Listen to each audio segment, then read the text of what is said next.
Hello, everyone.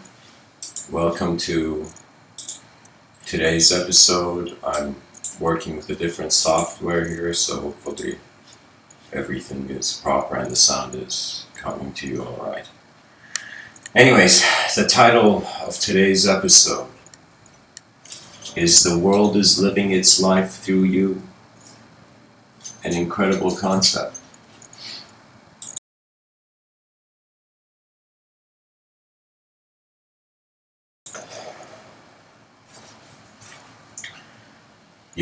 I was thinking about my own life the other day, yesterday, and I was thinking of how much in life, if I could kind of get a sort of analysis of all the various moments in my life where I've been a sense of self, and that sense of self has wanted something from the world, anything, and how much it in some sense received what it wanted, and how many moments were there that I existed in where it wasn't just for me, it was as if it for the existence of the other, whether it is the inner other or the outer other.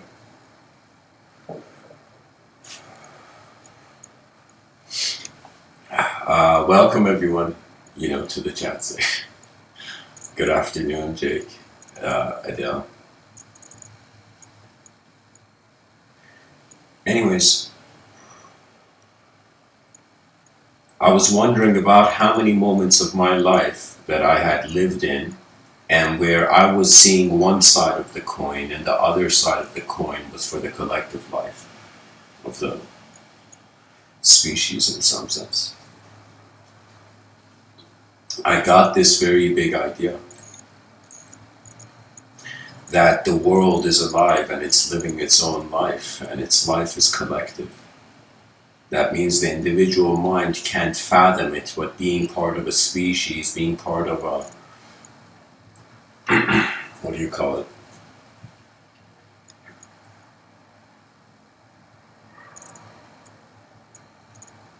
Oh, does my voice sound off?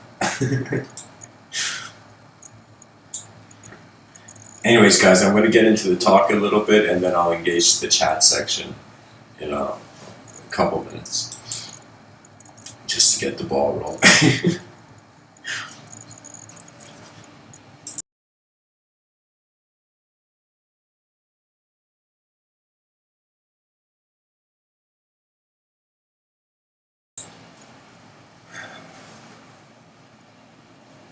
I feel that the species is becoming conscious of its collective life, being a member of a species, and especially a species that is conscious of itself and has developed a sophisticated use of language somehow. You know, it is very obvious the eyes of the Homo sapien are open to realms that many species, in some sense, cannot fathom. Many species, their imagination doesn't go more than their environment. Their ecosystem sets the imagination. And the human being, however, can generate imagination. And what that means is your subjective realms aren't just fed to you. They are not just your reactions or internal responses to your ecosystem. You can, in some sense, move as attention prior to thought, or you can move as thought first, and then attention gets defined by the thought that's in place. The kind of lens of thought you choose to look at your moment through.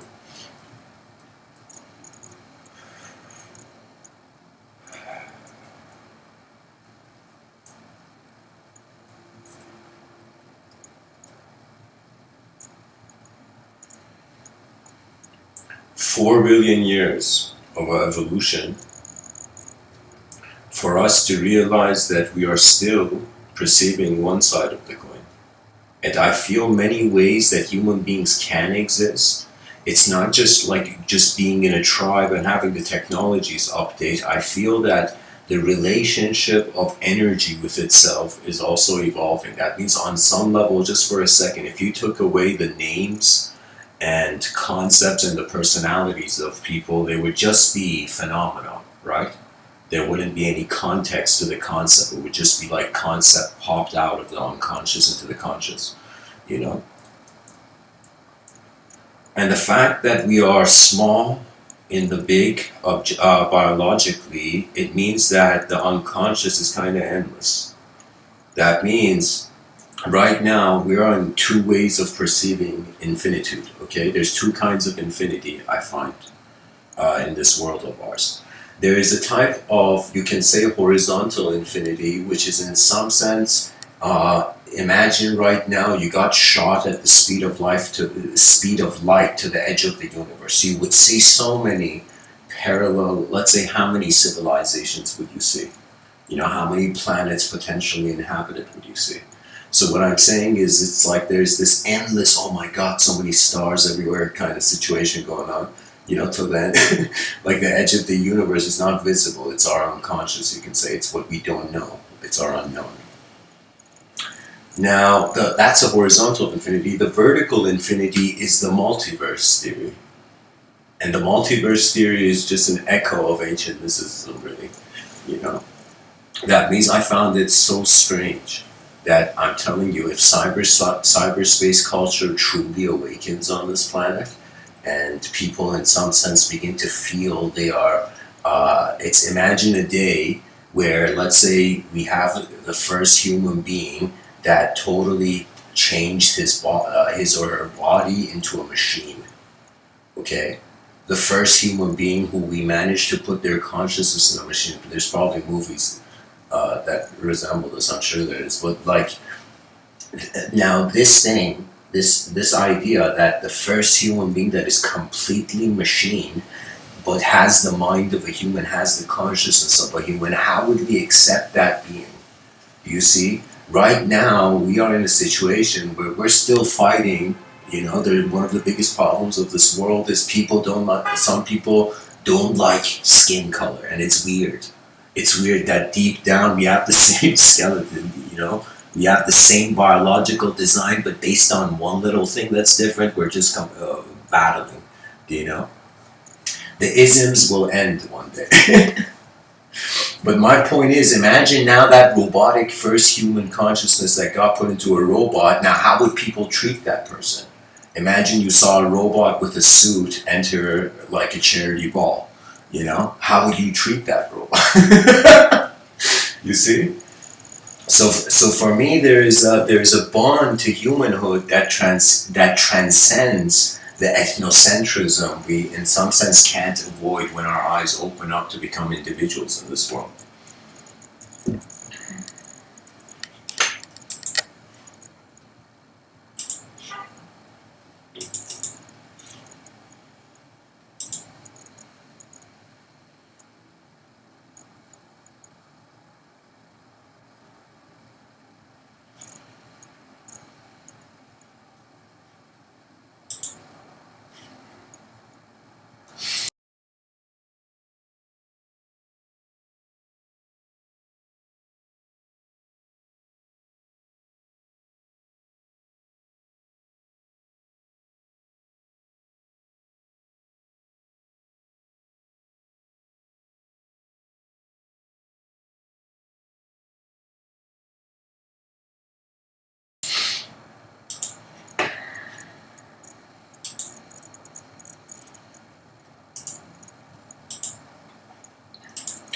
I'm just trying to suggest that we think we're creatures that are in one dimension. We take the space-time, we treat the three dimensions, a three-dimensional reality as our home. You see, if we think about the nature of reality, I feel human beings have access to two kinds of states. In front of your eyes, you have access to the objective realm. You see objective phenomena. The objective phenomena is going along with a certain program. You know, now it's as if like you didn't create yourself, but in some sense, because we say you have free will, you're creating how you interpret what has been created. You know. So when I look in front of my eyes, I see the objective realm. When I close my eyes, I exist to myself as a present attention that can be subjectified. When I was young, I felt I had to be a subject all the time.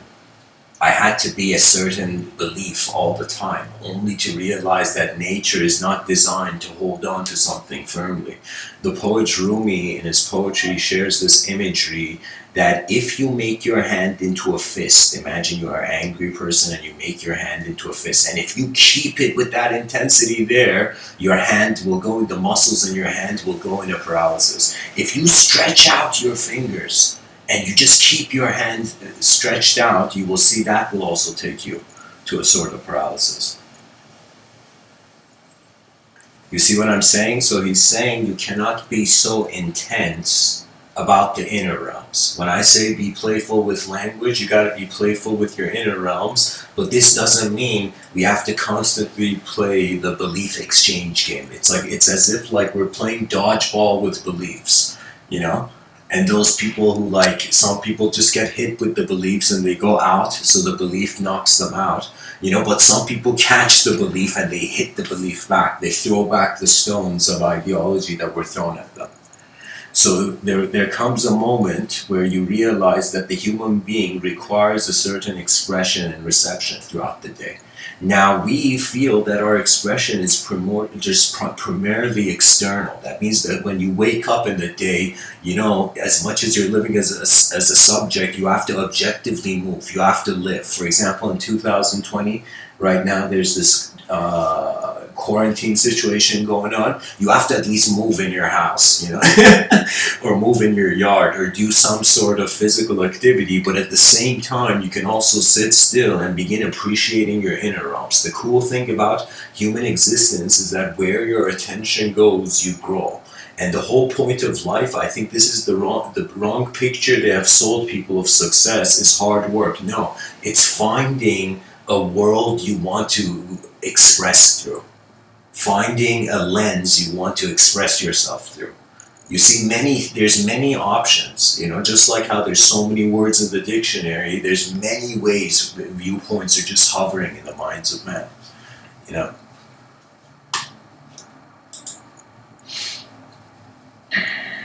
So for me, these talks, especially those people who are drawn to it, you're drawn to these because most likely I'm speaking about something that is uncommon, and that is that we require to explore our inner realms. We require to study how our mind is being us. Now, I'm saying the whole point of this talk is that as you are being yourself, you realize before you had a name, could you give the body an individuality?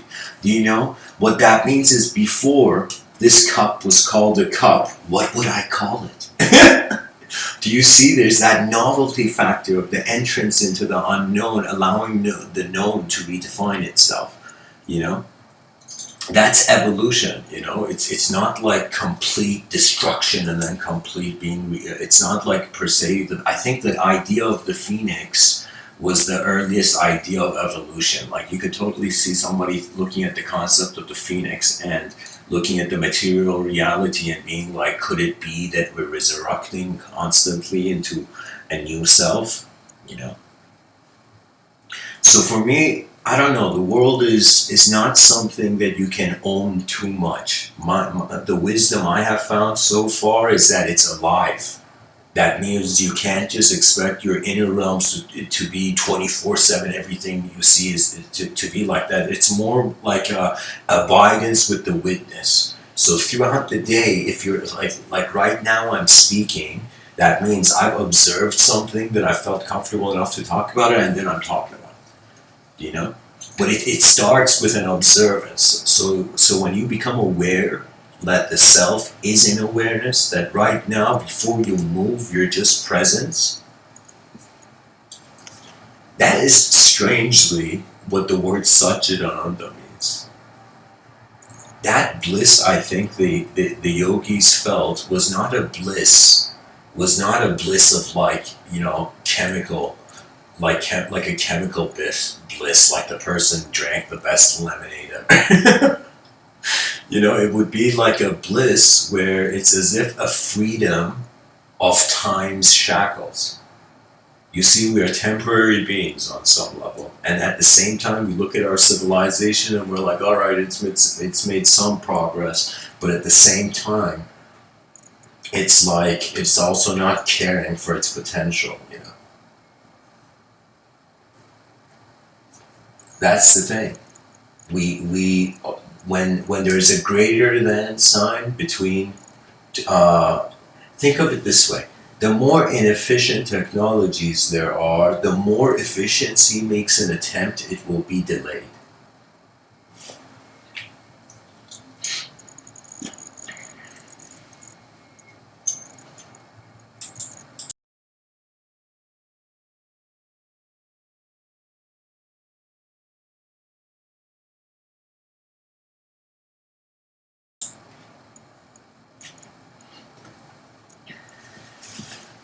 I feel that, um, it's not just the human body that can be personified. Anything in the three-dimensional space of awareness can be personified. You know, and when you look at the 6th century, when primarily the monotheistic religions began, you see it was as if human beings, they didn't have like media and technology like nowadays. They were more involved. You see, here's the thing. We are like a video game character that created a video game in the video game and now is choosing to be that character. That means if there is cyberspace culture, it will be literally 4 worlds. It would be like an unknown, think of it this way, an unknown player and then a known character. So what does that mean? Imagine you're playing a video game, you're a character in a video game. Okay, anybody can visualize that. It's just like control, it can be like, how would I say it? It's like the person behind the screen right now. Behind the screen is, some part of what they truly are is being expressed, but they can't be seen. So the character in the video game knows that how it's being moved is like it thinks it's itself, but then suddenly realizes there's some kids playing a video game. So I'm saying the laws of nature are like that movement behind that the video game character can't see. And that was the point. There was so much renunciation. All renunciation you see in mysticism was because it's kind of telling a character in a video game, don't get obsessed with the setting, become aware of what's moving you. You know, and so the whole idea was that it's not that you take the person to enlightenment. Enlightenment is not for a person really. You know, it's I feel at least. You know. It's an awareness of presence, a living presence, a living experiential presence. Now we are at a stage where it's kind of hilarious. We're interpreting ourselves based on a limitation and then running after the limitless, like, you know, savage beasts, you know.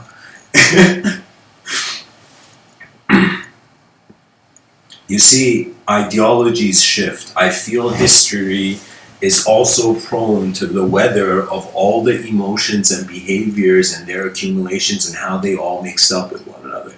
You know? That means it's kind of like right now as I'm speaking, if you saw your eyes as like the main film of your life, I'm like a side character. Now to me, you are like a side character, whoever's listening. You see, and so from our inner realms, as it moves throughout the day, we can let the ripples of the inner realm settle, and then you let the world move you. And so many people who've reached an emotional state where they let the world move them, but have not reached an ideological state of letting go of the idea, they think they become channelers. They think they're channeling various entities, you know. Now, I'm not saying there isn't an interdimensional sort of relationship. I'm just saying if there is, you have to see where you came from, where the concept, where the what do you call it, the flag of your identity, in what kind of idea is it being planted in? Do you know? And when you realize there's planets and you can take new steps on them, so that means, like, how can I tell you? we are literally like a balloon that keeps going maxing out. The balloon bursts, and that suddenly we realize we're inside a balloon. So I think that's the kind of momentum of evolution. What we don't know is greater than what we know. So what we know doesn't feel complete, so we're endlessly drawn as a species to complete ourselves. You know, I think that's a way we can see it, really.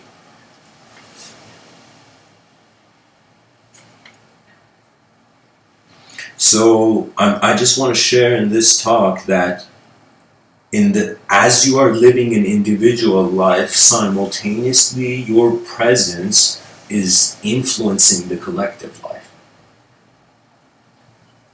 You know, there was a time where I thought something hilarious, you know.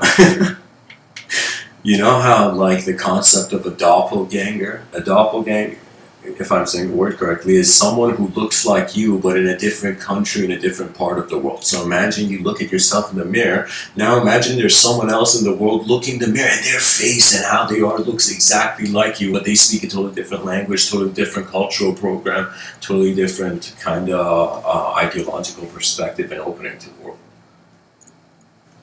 So you see, I was thinking, I had heard that, I don't know, there were these apes that would eat these kind of potato things, that suddenly one of the apes started washing them and eating them, then the tribe did it, then all the apes in the whole place did it, and people thought, is there like some connective memory based on the nature of designs, you know? It's kind of like you look at the keys in the piano, on the piano, the chords and whatnot, and you kind of see and you wonder if there's a resonance. So when Nikola Tesla said, think about everything in frequency, yeah, let me find the quote. This quote is ascribed to him. I don't know if it's accurate, but it makes sense to some degree. So I think most people should know who Nikola Tesla is, but if they don't, they at least know the car, so you can know at least what the car was named after. Who the car was named after. Nikola Tesla, pretty much, he made the AC motor and he revolutionized technology. Like, this man, he deserved medals from the future. Nikola Tesla says, if you want to find the secrets of the universe, think in terms of energy, frequency, and vibration. So, energy, frequency, and vibration. What does that mean? That means think multidimensionally. Because what is the whole point of frequency? When you look at your car, if we treat like, if let's say you're a person who you've kind of entertained the notion that the human mind, the human brain can be an antenna for self-expression. Okay? So it's kind of like wondering, if you tune the radio differently, could the whole perception of reality be different? And from the work of Terence McKenna, we see that you can alter, you can literally take some chemicals, you know, or eat some plant, and in some sense have an experience of reality where you feel you're in the presence of Gaia or something, you know. And I feel that there is truth to that. But the thing is that there is a change. The whole point is, do it consciously, whatever you do. I think that we are realizing that the subjective realm is just a realm. Do you know? That means when you look at, for example, like a squirrel on a tree, you don't go chasing that squirrel. You know? So similarly, sometimes when thoughts arise in your inner realms, you know, when you realize it's a nature, it has a nature of its own, you don't chase it. You know? So pretty much the human being, it's kind of like it's certain things it's prior to the free will emerging. And one of those is that it's a changing universe. So dimensions are just constantly growing. Now in regards to human living, human civilization, it's like 8 billion dimensions collectively growing. You see what I'm saying? I feel it's hilarious, but what the internet has done for mankind is that it has made the prototype for how a collective mind would look like. a collective mind would be worlds within itself. So it's as if unknown player behind the screen of the cosmos, known player, known character, video game character on Earth, then this known video game character on Earth makes suddenly and makes the human unknown. That means if you kind of look at it like this, all ideology breaks when there's no one in the room. You see? It's only dualistically found when it's like the relationship is there if there's another mind. That means if there was no other human beings in this world, and if it was just me, why would I speak? But you see, speech is inspired because there's unknown dimensions, and human beings, we can say they are unknown living dimensions of life. And on some level, it's not like it has to have a linear ideological purpose. It's pretty much, if you wanted to base on in a materialistic way, wonder what the purpose of life is. It's like you're the most newest evolutionary update of the species. Go do something. That's the purpose of life, pretty much. Experience the update of who you are now.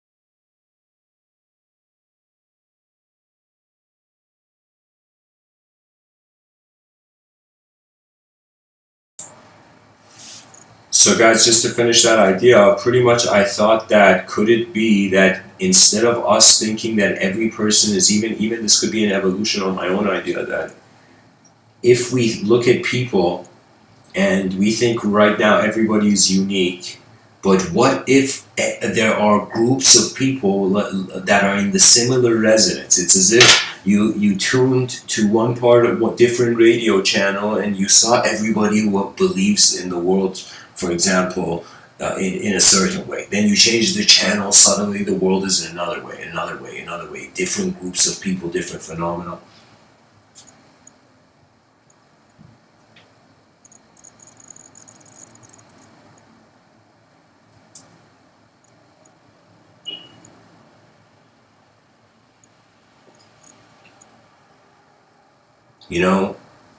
There was one quote I found that from Beethoven, like Ludwig van Beethoven, and this quote was so profound. It was like it had such an impression on me. I just looked at it enough so I could completely just memorize it in an instant. And it would be like, here's the thing. If you think about your intelligence to be before speaking or before like regular language, let's say, before that, there's a language of images it's processing. It's as if your brain is processing images, then it has, through symbolic attribution, categorized it, That means on some level, the mystic says, the world's definitely beyond language. But on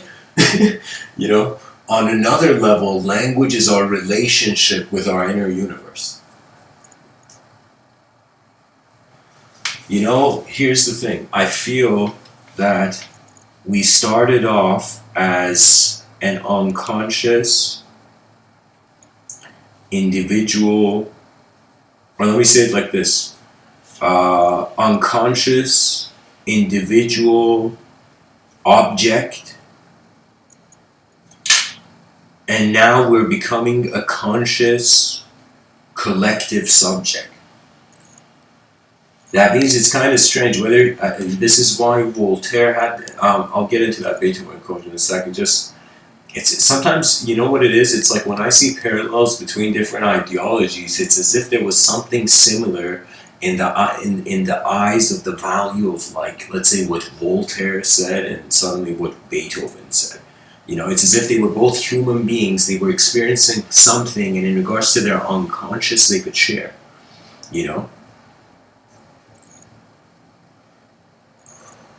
When you look at most human activity, we can't ignore the abstract.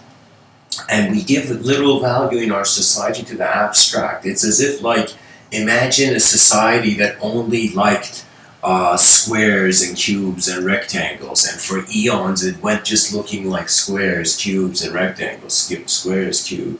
You know, it's like after some point you want to see something else, and that want to see means that you are conscious that you don't know while you're also conscious that you know. Anyone who is not conscious that they don't know, they are caught in their inner realms.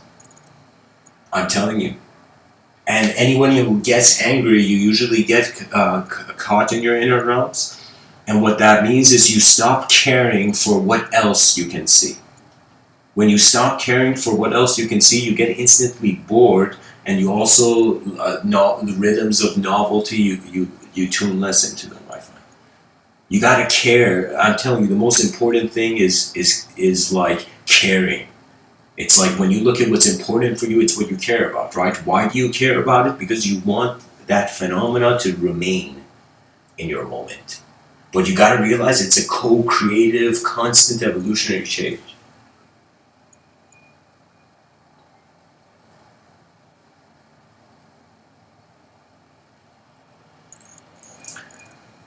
Okay, so guys, my attention found the chat section.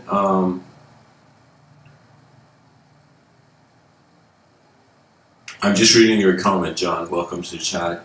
Kitty Mobidi, welcome to the chat. Yeah. Okay, that's awesome, man. You know, it's like I'll tell you something that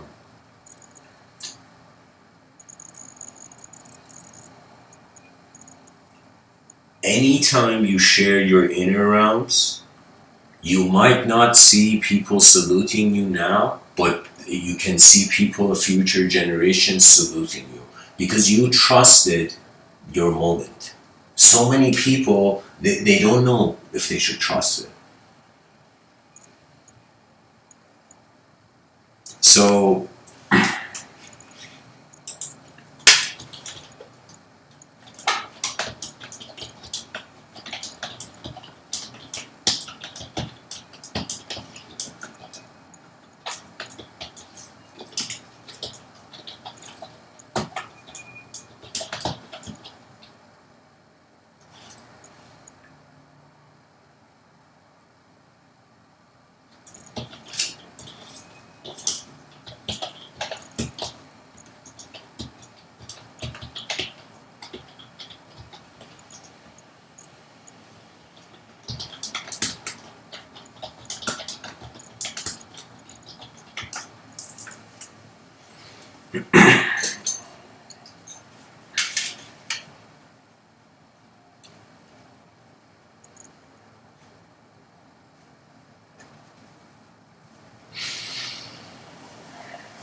so guys, I'm going to navigate the talk like this. I'm going to open it up at the end of the talk to Q&A. I'm going to honor the title of the talk and just focus on the talk. But when I open it up to Q&A, anyone can share anything they want, and it's definitely open. So at the end of this talk, I'm available to engage the chat section most.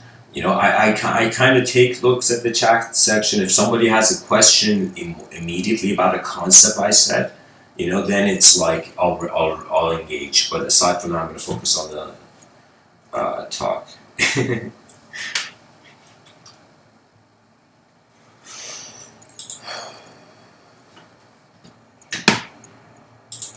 Gotta find a better song. Arrival of the Birds. Alright, here we go.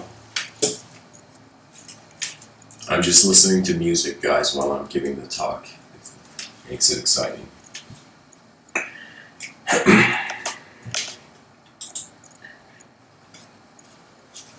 Alright, so let's get back to the world, living a life while you are living a life. I feel that the concept of self, the concept of parallel selves, the concept of time, the concept of parallel existence in time, Do you know these are all phenomena of your inner realms, which means, dear human being, your individuality is your own projection, which relates to your attention being your free will. But in your external realms, you know, those who have cared to step out of their inner realms, you can spend lifetimes in your inner realms, you know. But those who have cared to step out of the inner realms means that their free will has completed its kind of cycle of seeing this individual life. Right now, so my mindset suddenly shifted. I was just caring for myself until 2011. I was like, I could tell you I was really like, I had a sort of, I didn't have certain filters. That only life's intense experiences brought those filters to me. You know. So the attention went from self-enlightenment. That means before I even could see how the self was enlightened, I was like, where's the concept of the self coming from? It's like before you care about enlightenment, you're just wondering, okay, before I do anything, what is here? What is present in this moment, right? And so you notice the vast vocabulary human beings have developed to kind of explain how the moment is, but the moment is always beyond our speech. Because our speech enters a system that was here before, and if that system had depth, then our speech is the small and the big, right? So we're kind of like in an unknown big landscape, known small people talking. You know? It's like when I heard the concept of being on the shoulder of a giant, I could totally see that giant being the pitch black abyss of the cosmos.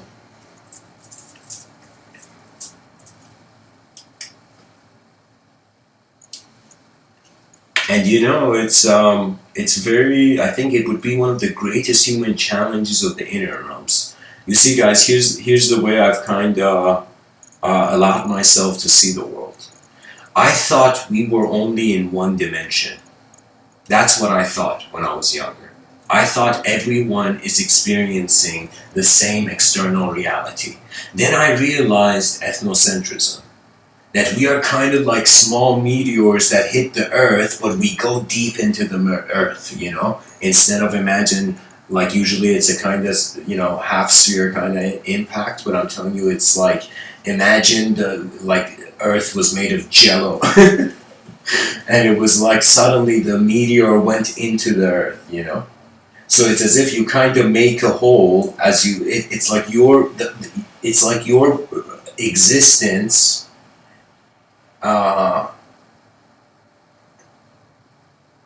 is sculpting the potential of the experiencer to perceive that existence. I don't understand.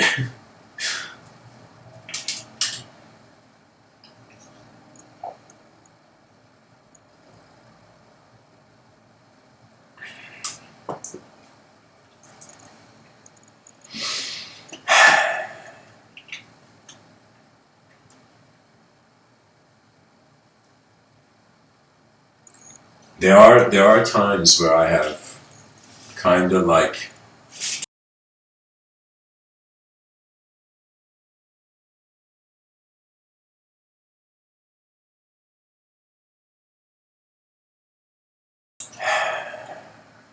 how would I say it, like, I've had moments with myself just being in nature and watching nature, and anytime I've watched something, because my attention is on that, I have automatically become my subconscious. That means when your attention goes to the outer realms and realizes suddenly the kind of a sort of supernova explosion of nihilism, of voidness, of hollowness. It's as if you realize, wow, chaos and order we're fighting, there's emptiness everywhere. You're like, holy shit, what do we do with all this emptiness?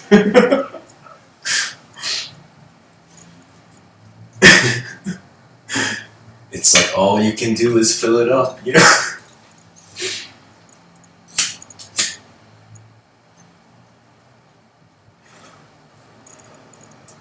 So once you look at nature, and realize you're also simultaneously being part of nature. And when nature looks at itself and trusts itself, it becomes itself. Your free will has to trust the world or it can't move. It has to have faith in something, in some idea. Something has to be real to it. Something has to be important to it.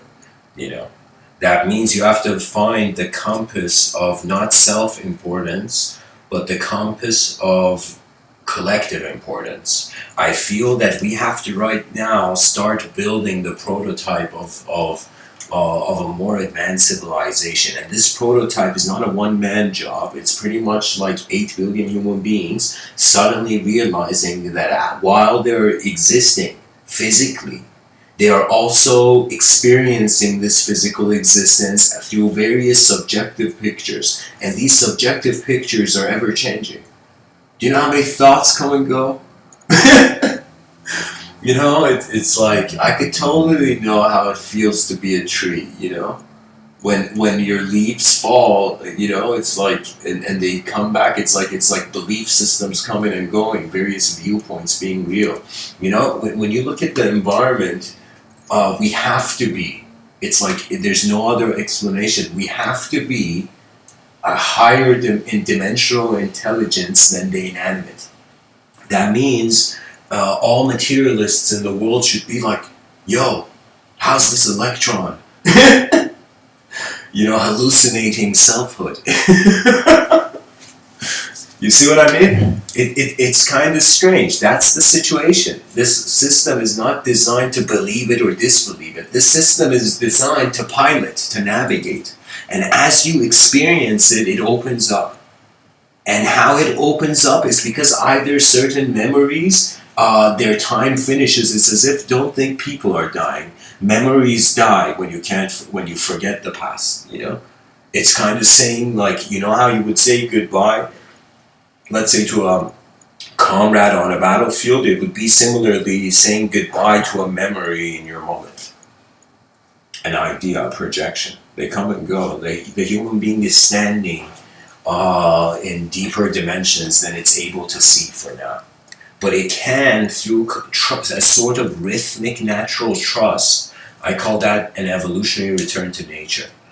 I feel it's one of the most important ideas that human beings, as a new technological revolution is dawning, most likely after the year 250 or something, you know, as that technological revolution occurs, it will be automatically obvious that that technological evolution, the thing about AI that I'm more concerned about is that it's going to occupy our civilization's attention, not in the sense that, oh my God, we gotta fight something we created. You know, it's like, imagine the Frankenstein doctors like making Frankenstein come to life, and the doctor's like, you know, Dr. Frankenstein is making the monster come alive, you know? And the monster, he's like, okay, let's hope this monster is like good to me. You know what I mean?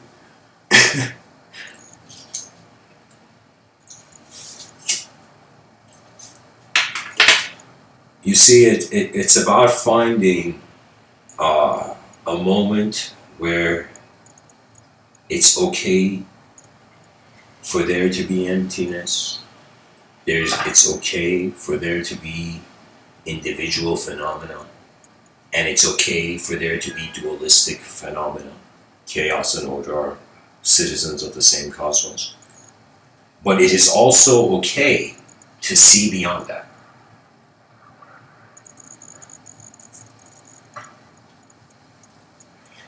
We have to study the human mind somehow. The only way we can study it is by activating it, because it's as if like we're in an Iron Man suit and we won't get a sense of it unless we fly or use it or something, right? So we find an unknown presence of attention that has, through the development of language, come to know itself somehow through an illusion, right? So these words that I'm saying, words can't be true. They're just symbols. You know, when people fight over words, that's like sad. That's hard to watch. You know, that's like Human beings fighting like rats over cheese, and they think the cheese is the truth. Truth is, strangely, if you, in the moment you consider the potential for consciousness to be able to be present multidimensionally, how could the truth of one dimension, in some sense be truth of the unknown, not the unknown, the other dimension? So what that means is, imagine you go stand in front of two mirrors. I did this when I was a kid. For me, before I read about mysticism and how they kind of saw transcendentalism as sort of multiverse, and then I came and saw in science there's like the multiverse theory, you know, and so I was, before these two introductions to my mind of ideological positions, it was like I remember just being a kid and I had this closet that would open and it had two mirrors as the closet doors. So I would stand between these two mirrors and look at my infinite reflection. And so on some level, that's an optical illusion. You look behind it, there's nothing. So it's an optical illusion. Do you see what I'm saying? So there's an optical illusion of all the ways life is categorized and all the values of people, it is subjective. That means if you think about intelligence being a subjective activity, of course, not all human beings are here to constantly have just their objective activity be valuable. We're just building a civilization that we can only access maybe properly from your 20s to your 60s or something. Do you see what I mean? But that's not proper. What about all the other phases of life? And so it's kind of like we start off as individuals in our own island, then we swim towards a collective society to function and thrive and kind of be an individual in such a civilization. But then eventually as time endures, time has its toll on you, so it becomes something where it's like, we can't ignore gravity acting upon everyone.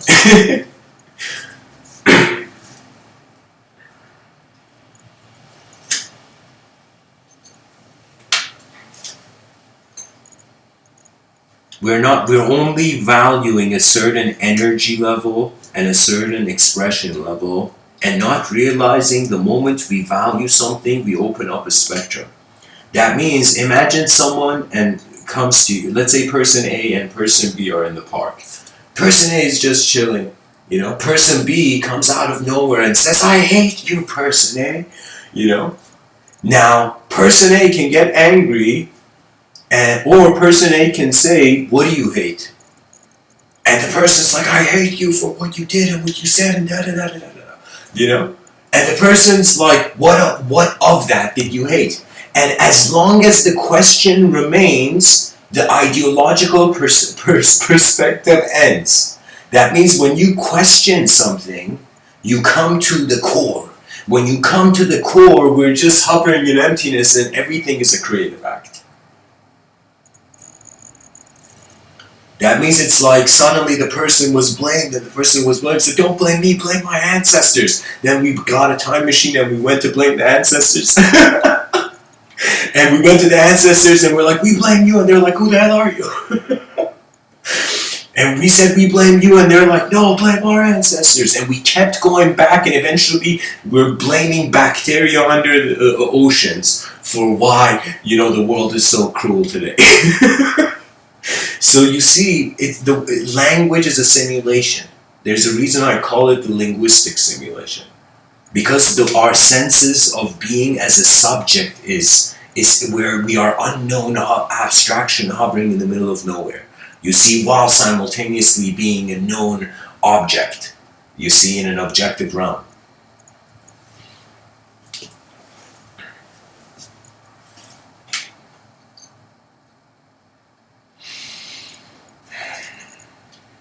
Lao Tzu, he spoke about the Tao. And the Tao was in some sense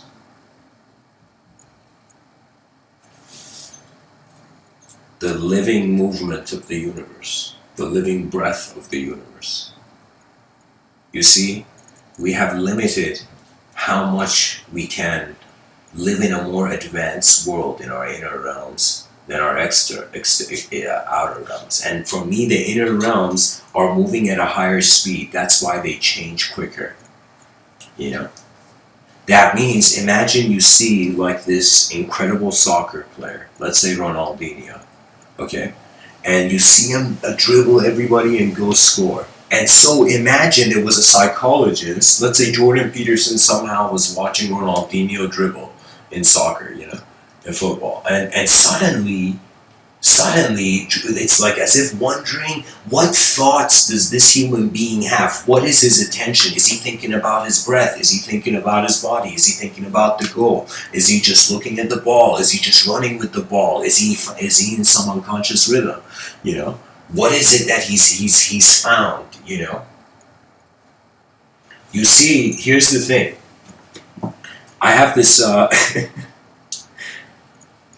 strange kind of view that chaos doesn't have to be cruel. And what that means is the evolution of skill will make meaningless fighting extinct.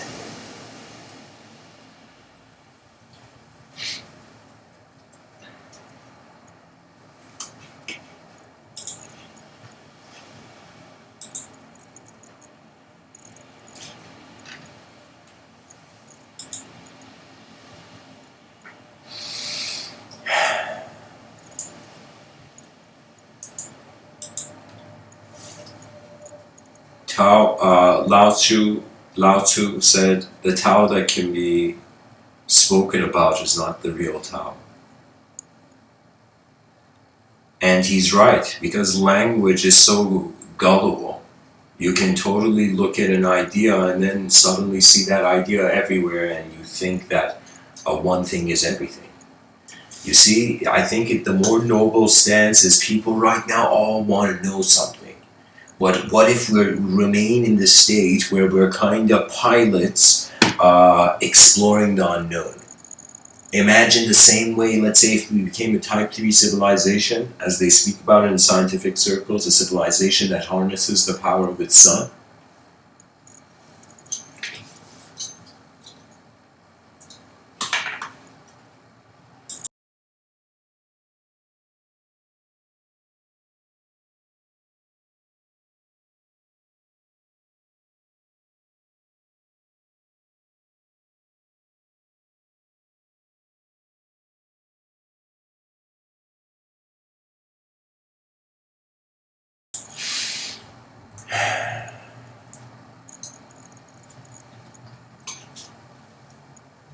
We would endlessly explore the stars and, in some sense, try to overpopulate the whole galaxy and see what happens. We would become an interstellar civilization, pretty much. So we would be out there, kind of exploring the stars, right? So think about that viewpoint of being a pilot exploring the stars. Now imagine the mind and all of human life, that we begin trying to see it as this unknown sky, and every philosopher ever, they have tried to kind of like fly somehow, It's an evolution of ideas, and here's the thing. If you think about discrimination and violence, if it remains, you're like, all right, let's make a pros and cons list of kind of violence existing or violence not existing. Let's say, instead of violence, we have gracefulness. Beings are just calm and incredibly intelligent, rather than violent and just animalistic, which means you're pretty much lost to a chemical program.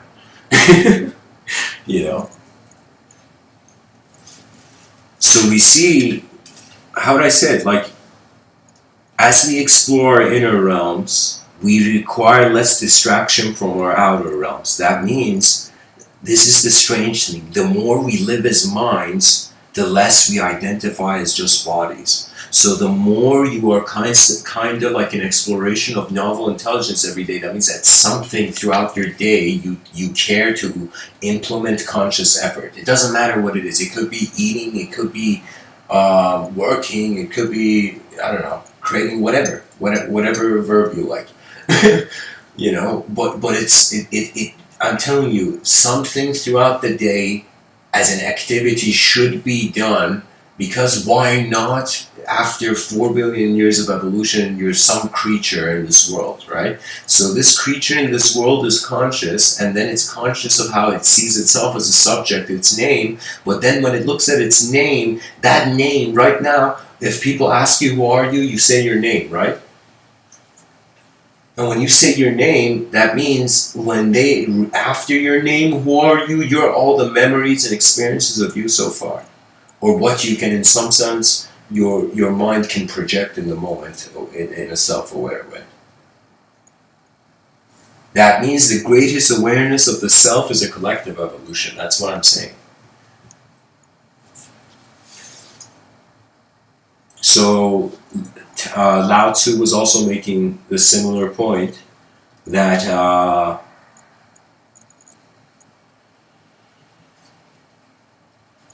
you gotta let go of who you are now to be who you're meant to be, and imagine who you're meant to be as a remembrance back into just nature moving before your language, the language you projected.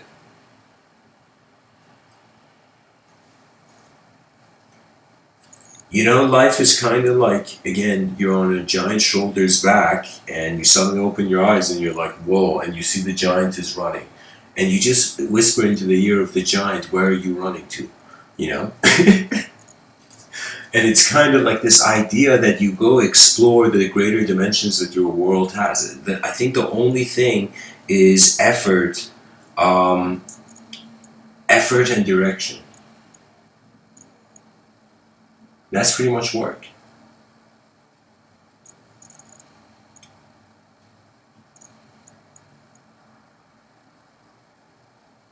It's like we're living as drops now, but the future is like an oceanic mind. All our individual existence, really, it has a primary value to the self, and then beyond that, you have to have the self put an effort to go see the world.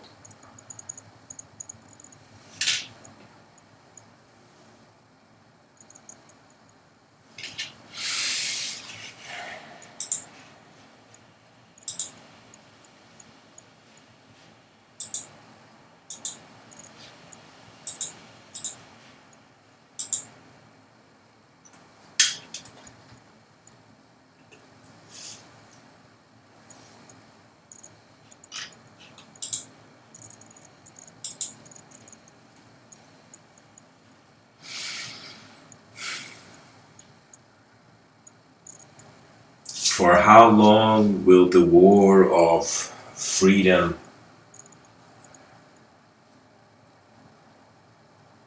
and blindness go on? What can really 8 billion creatures on a rock do in the middle of nowhere? We've literally taken the word nowhere, put a little space between the W and H, and we're like, yo, we're now here, But now here is just subjective interpretation. That means language is a tool. Language is a technology. We have to first get the minds of these 8 billion creatures outside of how they feel language defines them, to realize that the inner space is what chaos bows to. There's something about consciousness that once you care for your own attention, you actually get access to what your attention is being. I feel like it was kind of like I had this mentality of when I had heard the concept of karma at first.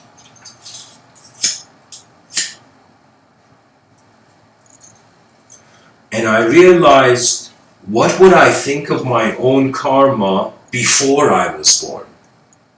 I thought I had heard the concept of this cause and effect kind of existential echo. And so I was like, okay, but who was I before I was born? Did that being have karma? if you go look at it from the mystical landscape, ideologically, they had no other choice to say that you were a transmigrating soul. But when you ask them what was a soul, they would say, your whole moment is unknown. You see, this is why it's not too much of an intellectual pursuit either. That you can't just, like right now, I don't know, I am kind of drawn towards trying to share as much as I can of my observations with the inner realms pretty much before I die. Like that's the view, because really these inner realms remain silent. But if the mind, if whoever you think you are just trusts the world and realizes it's alive, you know, it's as if kind of like that civilization built on that giant turtle's back. We touched the turtle's neck and we're like, we trust you. And the turtle was like, I know, you have no choice. But what I mean is we engage the living soul of the universe, which means animating new rhythms, which means freedom has to evolve, and if it doesn't evolve, it's enslavement. That means every day the view of freedom evolves, the more you see life as a dynamic, life is more process than stuff. The issue with science is that it doesn't have a context of inspiration, not because of its technology. Technology is super inspiring, but I'm saying it doesn't have a shape for the user of technology. Do you see what I mean? That means, and that's our morality. Our morality paints that picture. It's kind of strange. Voltaire was an atheist, this French atheist, very profound philosopher, writer, and he said in one of his quotes, even if there was no concept of God, it would be important for man would have, okay, let me find the quote.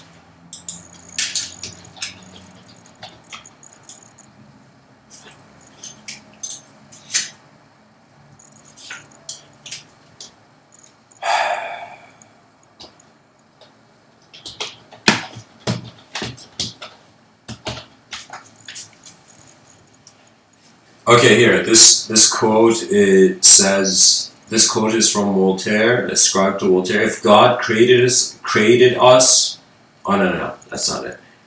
If God did not exist, it would be necessary to invent him.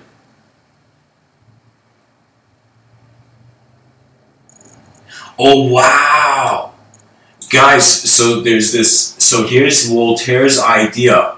Voltaire is such a deep thinker, guys. Voltaire is saying if the concept of God did not exist, it would be necessary to invent him because man is reacting to the unknown.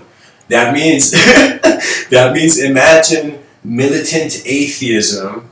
We all human beings decide that's the proper route, and so that militant atheism occurs. Okay. Now Voltaire is saying, how many years do you think will pass where some human beings will come to counterculture that moment? So everything is prone to evolution. You know, it's like sometimes you got to realize life is not just incredible when you get something, but sometimes when you let go of something. Once you allow your attention to fearlessly be present. The conscious waking state is called a conscious waking state because really all you can do in it is be conscious.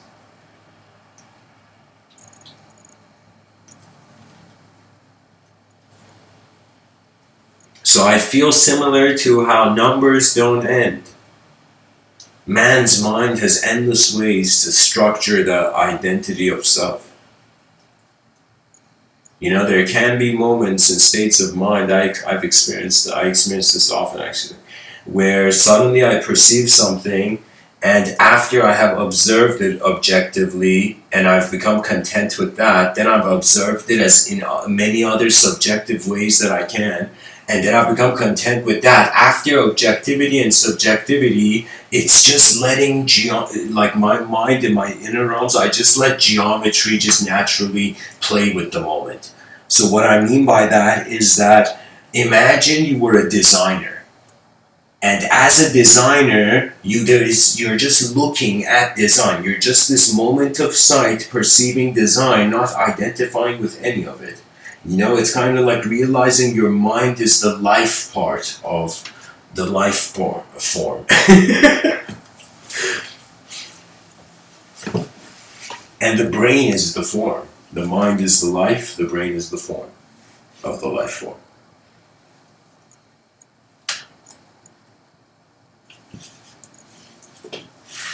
We are life forms disguised in language that the moment our attention moved from where it would see something new.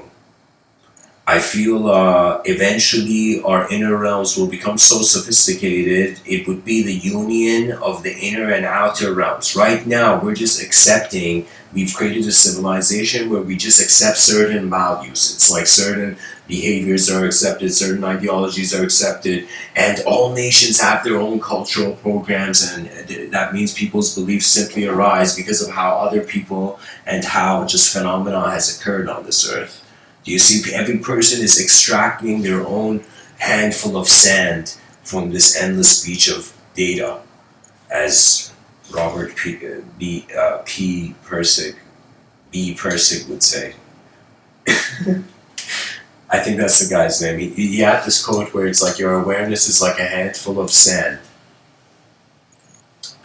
from this endless beach. And I am saying that I stopped trying to grab a handful of sands. I realized that the beach is endless, so it's not just about grabbing a handful of information and feeling yourself. It's about a rhythmic abidance, and I think when you care for the world recruits you, the world soul recruits you.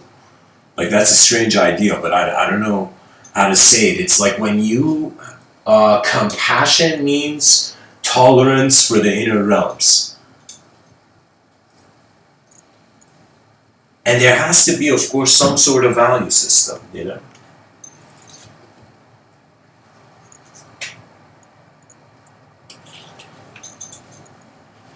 So your individual life gives you access to an objective realm, a singular objective realm, let's say, an individual objective realm, and also gives you access to an internal collective multiverse. That means behind your eyes, let's say if you were to kind of wonder about your relationships, let's right now put something to rest, guys. You see, the human beings are all going to be born, and the moment they realize that their perception, their sensory perception is limited, they're going to wonder about communicating with beings in other dimensions. Because literally the ideology sets up the potential for this other view. You know, actions aren't just, they don't just have an influence in one moment in history, they have echoes. Everything that is done has an echo to some degree.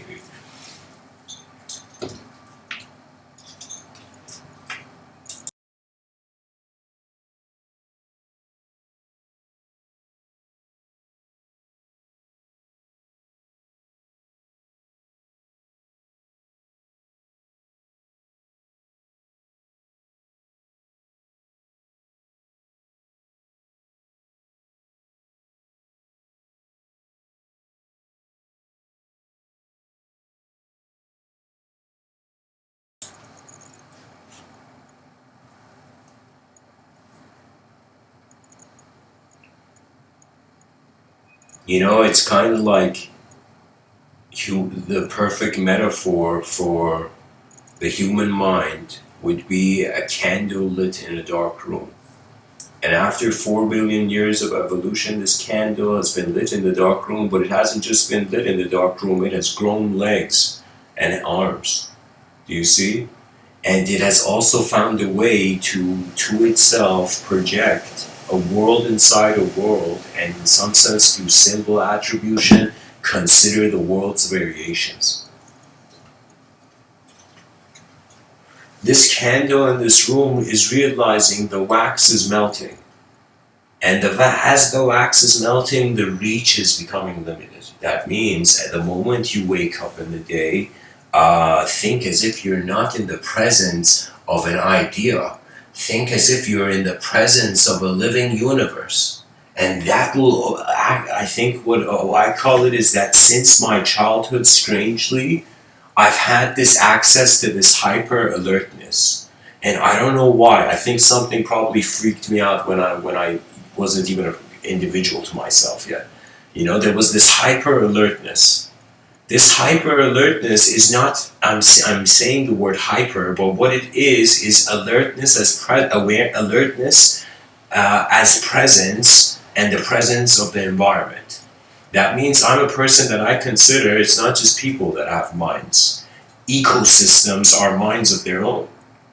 There are fields. We are not just existing as individuals here. There's intelligent fields. Your identity is present among these, you know? So these intelligent fields means that once you suddenly come to this spontaneous awe and wonder of how attention is just here, you come to the ground zero, you come to the foundation of where all skills of humanhood are born. The greatness of skill comes from the ability of it to get a sense of what the spectrum is. That means any system that you enter, go study the simple level of it occurring and go study the complex level of it occurring. You know? The complex vision is it's like we gotta live like, you know, relatively simple, you know, gentle, graceful, like decent lives. And at the same time, we must have this complex vision for the future. That means, you know, we don't take the external, the inner realms too seriously, but we realize how important language is a tool to, in some sense, paint the picture that the future generations will run after. Because eventually some picture will be painted for them. You know, there will be some worldview that you see. It's here's the thing. It's not just about the alignment of the planets. It's also the alignment of the right values at the right time. And that alignment, usually the person who plans life, they want their inner realms to, I'll create a word here, superiorize over the outer realms. They want their external world to go exactly as their inner realms, and anytime it doesn't, they get upset. That's the usually the motivational videos you see. Hard work, run after it. You know, go the extra step. You know, like all those advice you see, and you see what is that? What are we really hyping up people for? Where is the human vision going if it has not even created a space for its greater freedom? How can you want freedom from your outer realms if you can't see it in your inner realms? Now, you gotta realize language is a mode of speech. It's a mode of putting a shape upon the world. That shape has an inner and outer dimension. So everything has an inner and outer dimension, simply because the originator of where the awareness is being received is unknown and known. So that means two dimensions. Every human being, I'm pretty sure, will, I don't know, I feel this is universal, but every human being will agree that at least two dimensions we know. What we know and what we don't know. Like right now, you don't know what's happening in the Andromeda galaxy, right? But you know what's happening in the Milky Way galaxy on Earth. You see what I'm saying? So there's the unknown and the known. And the moment there's the unknown and the known, and first of all, this unknown and the known, psychologically, I think the theory of evolution is really actually the relationship of light, pretty much the Earth getting a tan. This on-off switch effect, I say. Constantly light is hitting the Earth, and it's suddenly the creature is in darkness. Then the creature sees the light of reality. Then the creature is in darkness. That means this sort of kind of like heartbeat of seeing design and then suddenly being the space, the void for the design, you know?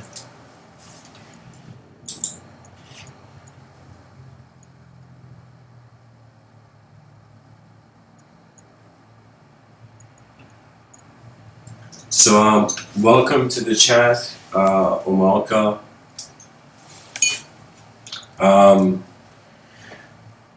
I think you're referring to. Okay, so I'm going to share your question.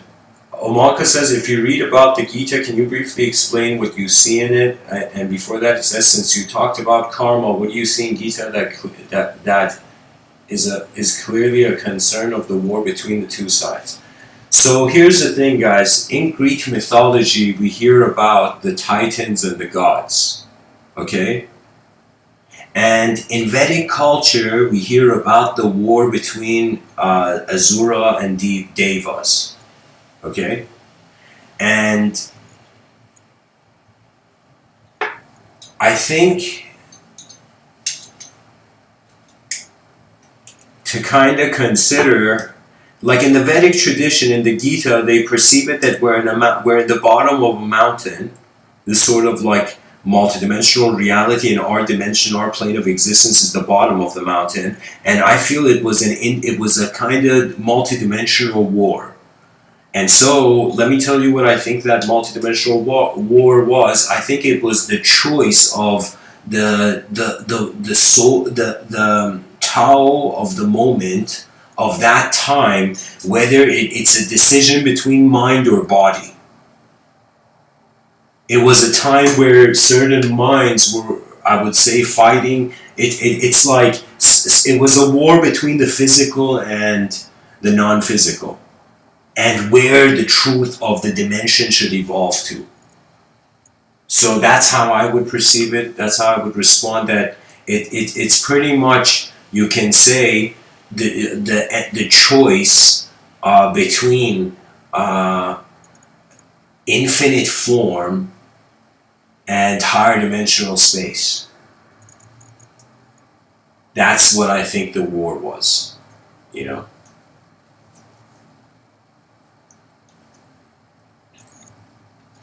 You know, I think that when we look at communication, and in these talks, I don't see, like, I use the archetype of the advanced, like I kind of created the term advanced communicator, like the way I'm using it at least, the advanced communicator. And the advanced communicator is a human being who realizes that they are being the advanced communication of the universal sector so far. That means as you look at your individual activity, you're like, wait a minute, am I being a part of the cosmos right now? You know, like how Alan Watts says, the wave, you are a wave in this ocean, you know? So I feel that this human life is a known percentage of our existence, maybe like 12% of our existence. That means it's like, I remember one day I was having a very deep discussion with my father about the concept of time, and how we can see the concept of time, and how, for example, the Buddhists have seen sort of the concept of past lives and future lives. And so my father asked me kind of like if I see the idea of past lives. And I told him, before I ask the question of past lives, I see that what I know of myself in the current moment has an unknown portion to it. You see, the unknown makes it impossible to just hold on to a certain set of knowledge and think truth is just what you eat, you know, what your mind consumes, what ideology your mind devours. Like I'm telling you, we have to be able to control how free will perceives a reality where the person is not resisting. That means that any person if you ask them and if they say they have enemies, that person, in some sense, has kept the archetype in motion. That means sometimes when a person gets involved in a certain karmic situation, it's about to become aware of where the karma is happening and how your attention is in that moment. Kind of like the universe communicates to itself as an individual, as a known individual in an unknown collective space. And the way the individual is now having a relationship with that space is in the sense of field, and field means the body becomes, is kept simply, and then the mind is allowed to move in complex ways. And I think what happens is, again, we're kind of like antennas, and we'll tune into rhythms. That means right now it's kind of a point where there's no extraterrestrials on Earth, but there is constant evolution of the variations of behavior. That means if we were to compare, let's say an extraterrestrial came and made contact and was giving a high five to our president, president of some nation or whatever. So we'd see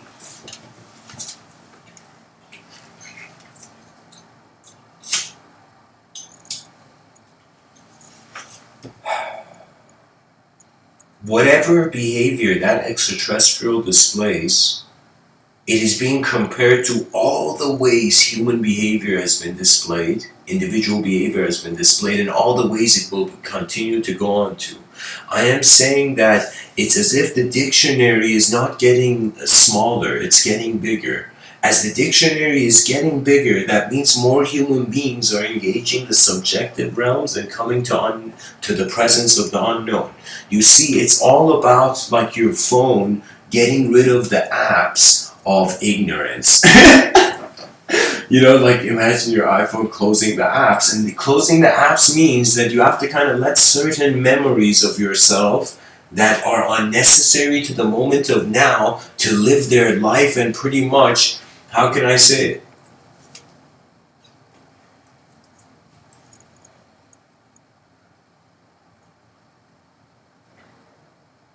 Honestly, guys, this world is so much bigger than our personalities that exploration is the ultimate law. And right now, the more we are in like a solid state, imagine water frozen up. Imagine human ideology frozen up. Imagine the more belief systems shape and they become less dynamic, the moment, it's like I'm saying, instead of seeing life only through one lens, you can have endless lenses. And you will. That's the whole point of change. We are changing beings as the universe is changing, and the distinction in yoga, they would say, Swami Krishnananda would say this.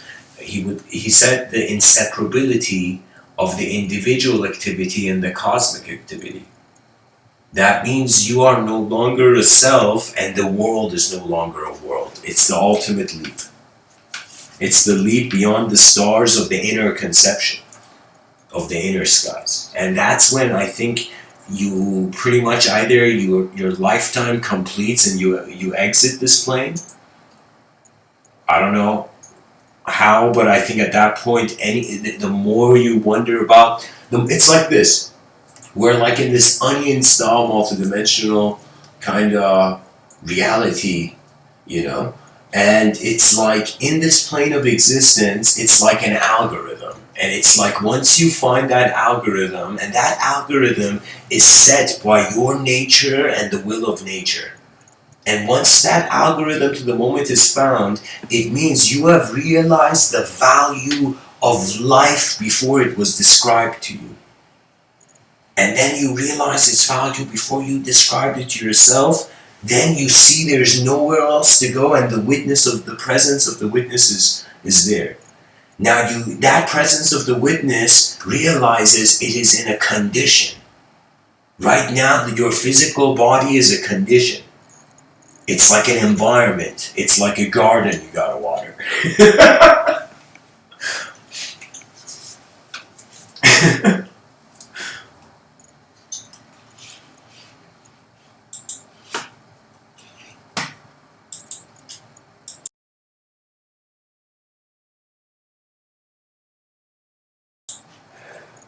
You see, I find it weird. We're kind of like a civilization trying to be normal, but our entertainment is art. People don't go into put 3D goggles to see normal movies. You see, they put 3D goggles to see, for example, like abstract movies, fictional, sci-fi like movies. You see,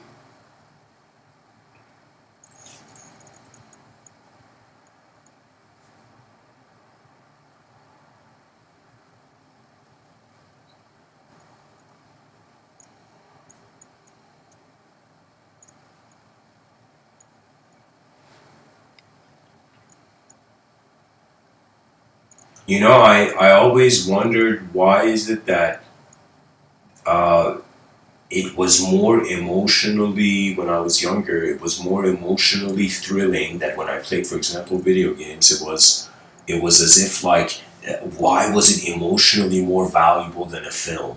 I would choose a video game over a film, right? And I realized, because in the video game you were contributing something to the simulation. You were engaged. By the nature of being involved, you became a part of it. You know. So it was as if you invested more of your attention in the engagement with the world. I'm just kind of saying, like, so I'm saying that's the thing. We in some sense are conscious of the unconscious. Only to see, we have to be content with the conditions of now to see beyond the time that we have imagined.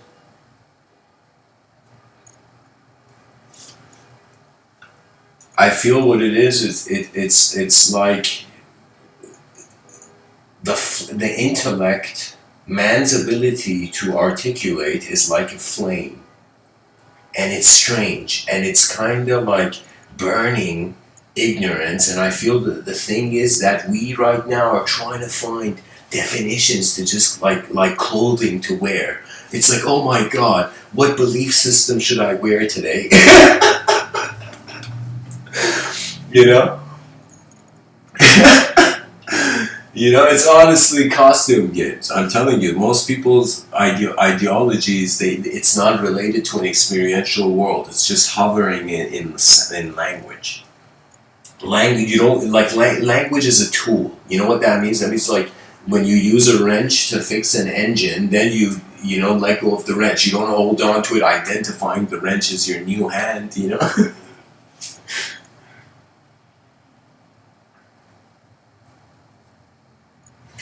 Guys, there was something I wrote that I wanted to share actually. Um, Let me see. We know at least if aliens have access to more than one of their species, one member of their species, they have some sort of relationship, therefore, some sort of value system. So, what that means is our psychology becomes all those. Let me tell you, psychology is the most important thing to evolve if we, in some sense, have an extraterrestrial visitor. That means psychologists should go speak to the extraterrestrial visitor, you know? Because if there is an ability for contact, right, the extraterrestrial being may ask not just the history of humanity, it may ask, what do you see yourselves as? Because I thought about it, if I was like some advanced human and human species became so advanced and we went on, let's say like me and you, suddenly this, like all the people in this live stream right now, let's say we suddenly went to like a new civilization, we were the aliens making contact and we were much more advanced than them. The first question we would ask is, how do you see yourselves, and how peaceful are you? And then, because we would have observed them before engaging them, we would know if they're lying or not. Then we would choose to invade them.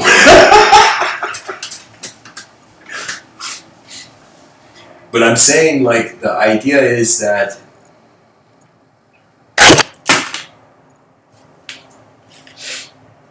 we let life reveal itself.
I feel there's no edge to knowledge. It endlessly, geometrically can stretch, and pretty much all that is known to humans is oscillating between a filter of simplicity and a filter of complexity and a filter of the known and the filter of the unknown. That means if you as a human being look at these two polarities in your life of how there is known activity and there's unknown activity, and you see how there's simple activity and there's complex activity, and you see each has a relationship, that means you gotta see this like a plus sign, you know? Simplicity and complexity is one axis, and the known and the unknown is another axis. And when we wonder about the simple, what is unknown about the simple, it's how it's just being there. When we wonder about what's unknown about the complex, we're wondering what has to be done. Is it just watching, or do you have to do something? Does there require to be some movement, some advancement? What is the effort of consciousness so far?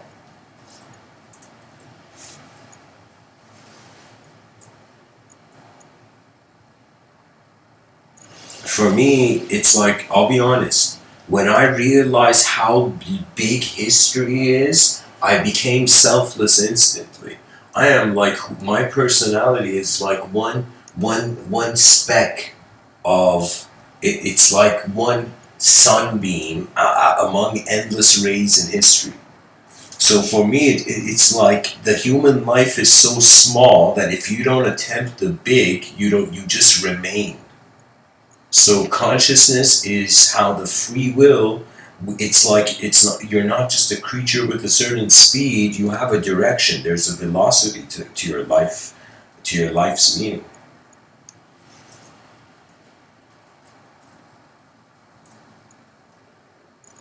Because really, we can never blame the eyes of people. If we accept that every person has a different DNA, in some sense, every person's inner realm is a unique antenna. That means alongside the unique data, you're also interpreting it in a unique way. You know? Our eyes have some value, but I feel the civilization is so just focused on what it knows that it hasn't cared that art was the rebellion against the past into the future. That's the whole point. The whole point is not just to honor the past and fear the future and just remain be in the past. Then your ancestors will be like, "What the hell? We lived so far, so you just act like us." Like our ancestors would be freaked out if we acted like them because we're in a new time. We would be so insincere and unauthentic. They would be disgusted. So for me, novelty is the greater value. But if novelty is a dynamic exploration and also becomes suddenly this unknown process of life where you see you are just a simple creature breathing, and anything in life happens, it happened. It moves on. The two greatest words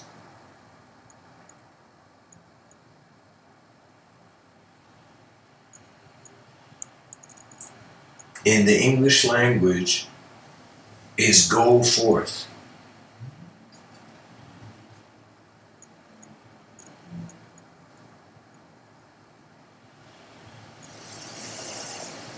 The unknown is the mind of the winds of evolution.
Sorry guys, this was on mute and I was talking.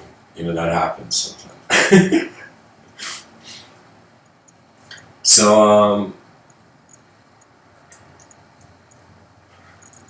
before your any thought, you're just attention present in a moment, simplified.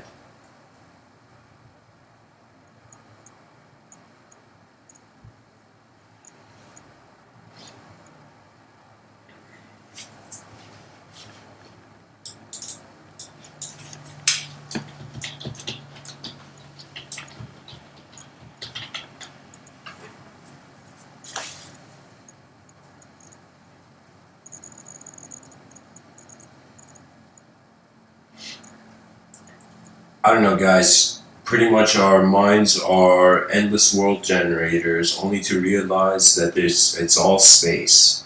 That truth is the space for the illusion. That whatever the person perceives, there's something here, and that's what you have access to. You know, right now I have access to a mind in the Milky Way galaxy, not a mind in the Andromeda galaxy.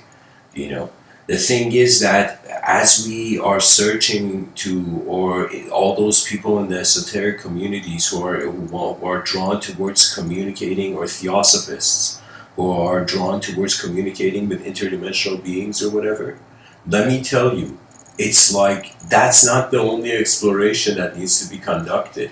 Before that, you have to explore how you're interpreting what you find, you know?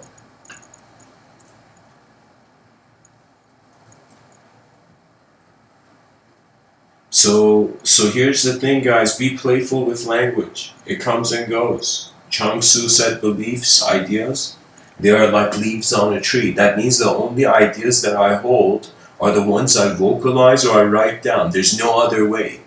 There's no other way. Like somehow the internet out of nowhere has allowed every human being to be a scribe of their own inner realms to the world. You know. I feel that we have to study storytelling. That is where personality is existing. It's existing in the linguistic simulation as a character in a story. You know, right now, you see Mr. Within is like the name is like a glitch in the system. You know, it's like, wait, suddenly the concept of within is unknown. So I felt like, you know, Mr. Within was better than Mr. Unknown. But really the question was, I just sat on a rock in 2011 and I just wondered who's looking through my eyes right now. And I realized I didn't know. And then the grand exploration of a lifetime began. What I didn't know inspired me more than what I knew. So if you can sit down and write on a piece of paper all the things you don't know, and you suddenly go and look them up and know them, you suddenly realize you've made your unconscious conscious. You know, Carl Jung would be like, whoa, man, good job.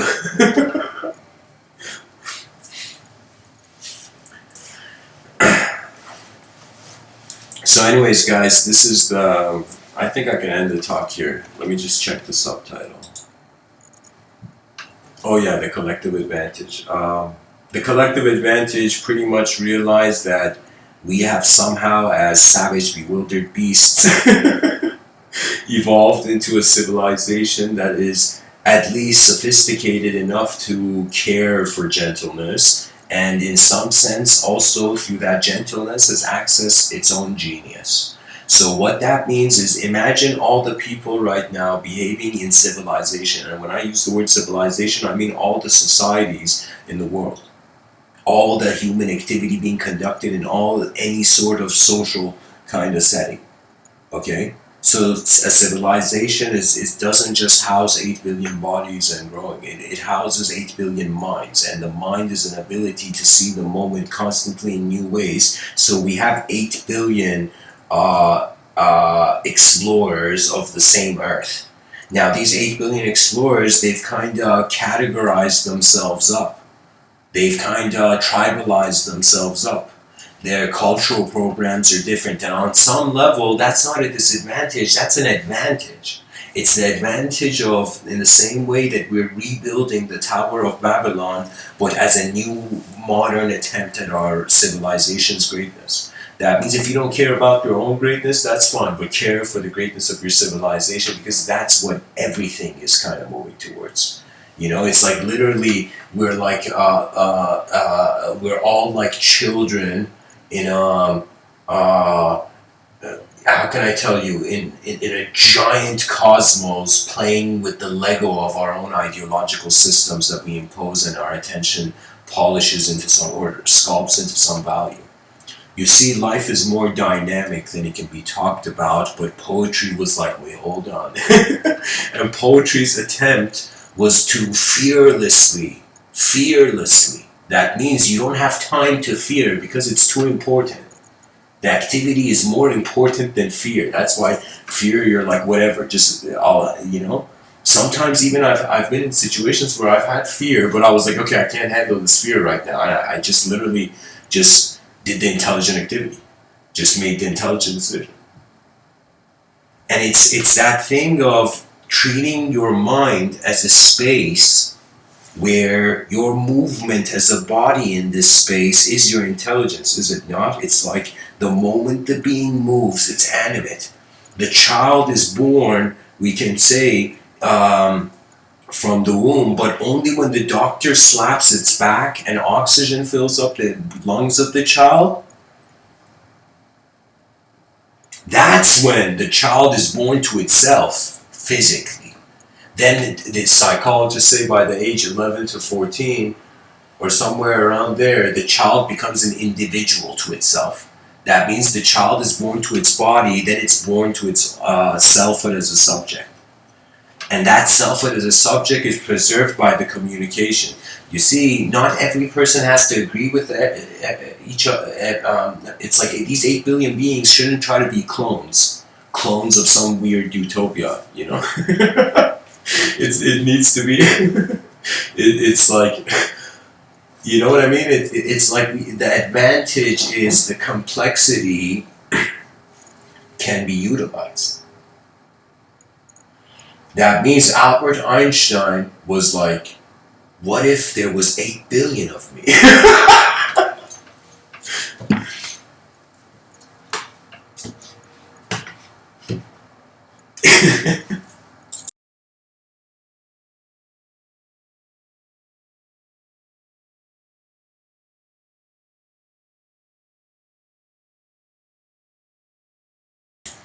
You know, guys, it's like this.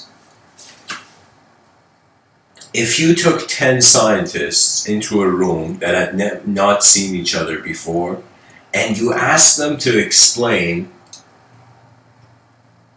the certain laws of thermodynamics, you know, the picture they would paint each would have to do with their individual personhood. That means it's kind of like looking at an educational system and realizing the teaching is filtered by the personality of the communicator.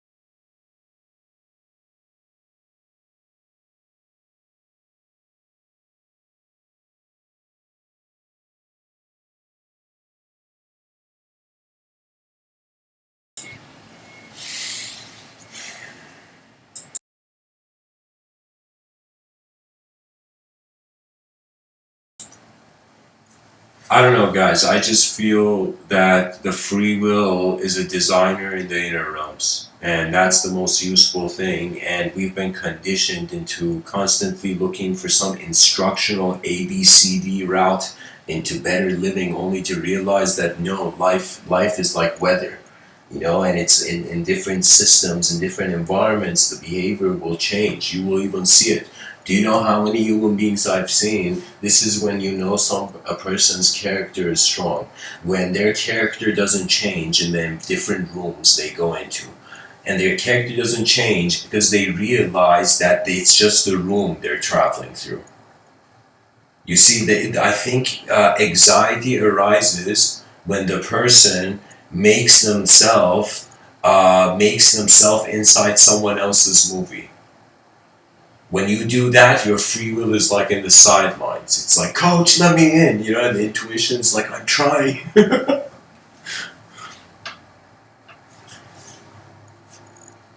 The study of human character is endless, and honestly, I don't know, I haven't kind of like how can I tell you, I've studied the concept of theater more than a degree.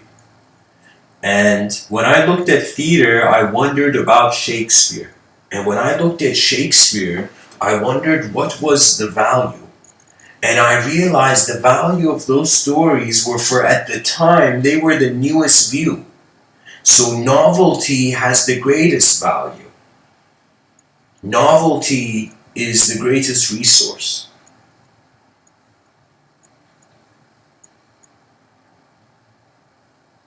You see, it's like the concept of the new is so supreme.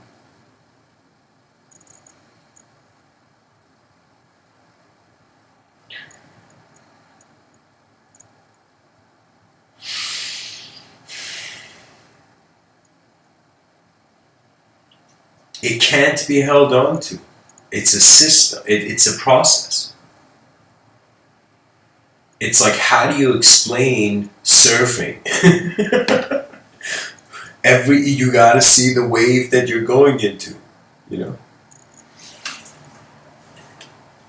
The vision of human character, it's like this. All of it comes down to the exploration of the living being of what it is. All of knowledge comes down to this, by the way. How you are seeing your sight. This is knowledge. That's what we call the known. What you're conscious of.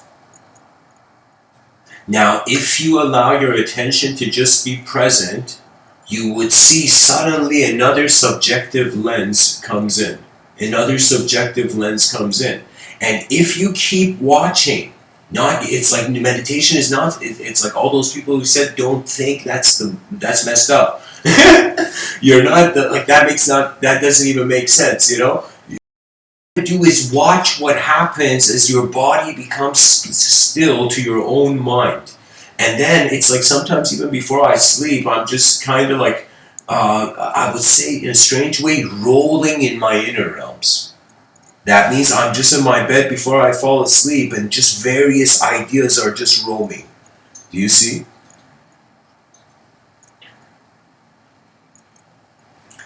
Guys, there's this picture I wanna share, but I don't think I can't, unfortunately. But it was just showing like 4 people, and it showed one of them on a stack of cash, and this guy could see everything from above the window. And then it showed a guy who, in some sense, had a stack of, in some sense, what do you call it? As half of a stack of cash and half books. He could see also above it, you know? The guy who had just books could see right from the edge of the window. And that's the thing. It's a system. The system was here before we were. So if we choose to live in the same system, we automatically are cogs of the machine of that system, of that program. So I feel it's like, what are the options? Endure through what's here or build something new? And so what was fascinating to me than Edison building the light bulb was what kept him inspired to not just let that thought go, how he held on to that thought and landed that vision into this plane of existence. That means walk in your inner realms like a temple. In any sort of even dream state or altered state, walk as if you're in a temple. Take your shoes off. It's a metaphor for taking your ego off before you enter the temple. That means like how you enter properly a temple is that there's no you to enter really the temple. And that's when you really enter the temple. It's acknowledging the presence of the space, the intelligence of the space before your projection of thought. And then you get certain subtle awareness. So for me, I would say it's as if like this would be an advanced activity for a human being, and really advanced. Like this is really what, like, I think even if there were like, you know, if there was like a extraterrestrial sort of coliseum, you know, and we were all human life, it was being watched by the gods of myth.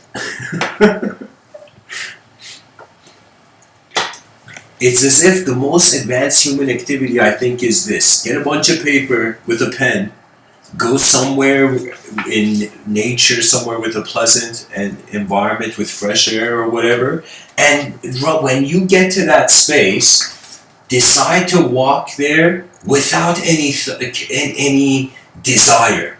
Just for a second, put your desires on hold and just walk. Just as if you're just watching a film. When you're watching a film, you can't be like, get me the director, I don't like this part, you know?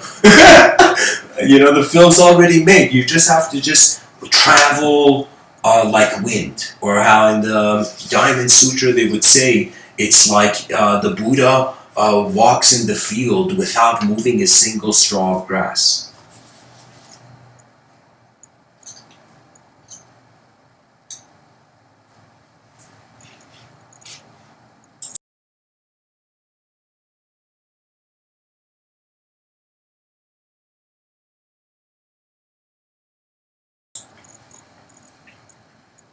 Just go somewhere in nature and just walk, just pleasantly walk.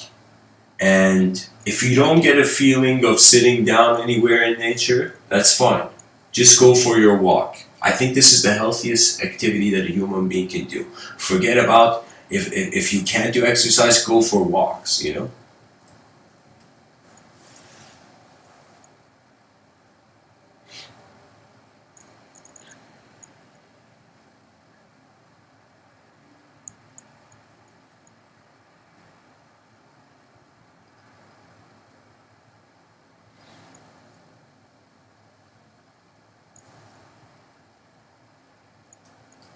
You go in nature, you suddenly get a feeling. You become sensitive to how the human being doesn't just receive images or sounds, it also receives, in some sense, parallel observance of various ways it has fragmented itself in a moment. Your memory is a fragmented relationship of your own psychology with itself. That means you can say before a multiverse theory behind your eyes, you're experiencing the multiverse in regards to having access to a memory of your childhood, being able to see through those eyes and then seeing through the eyes of now and everything else in between and above. So that's the thing. That at some point stop caring for too much what's behind the, let me say it like this. Go in nature, and you'll get a feeling, just a net feeling where you'll feel trust the moment. And when you feel you trust the moment, just sit somewhere, you know. And for a second, rest. There is no meditation, nothing. Just watch, rest and watch. And then you start hearing how your mind is itself before it projects itself. And that's an ultimate, like that's when tears come. When it's a release of realizing you've been chasing an image that was never you. That's a strange kind of blissful freedom. It's a freedom that cares to evolve the moment. That means like use language only when its use contributes, I feel. Who was it? It was Socrates that said something like this. He said, these were the three sieves of Socrates, and I think it was like this where he said, before you say something, ask if it's true, if it's kind, and if it's necessary. And then say whatever you want to say. Just wonder about these three. these three sieves, these three filters, and then use speech, use language, you'll see your psychological karma, which is the archetypes that you entertain, will more efficiently shift. That means you'll suddenly realize the value of the win-win as a karmic echo. Because the way morality is kept, and especially the religious context animates it in regards to heaven and hell, the way the morality is kept is really, in some sense, the potential not being utilized.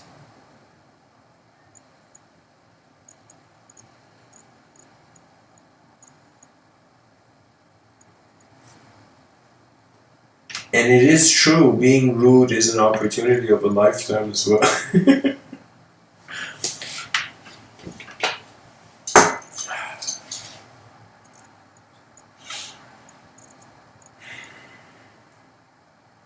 The voice, let me say it like this, the way attention moves animates the voice of the self.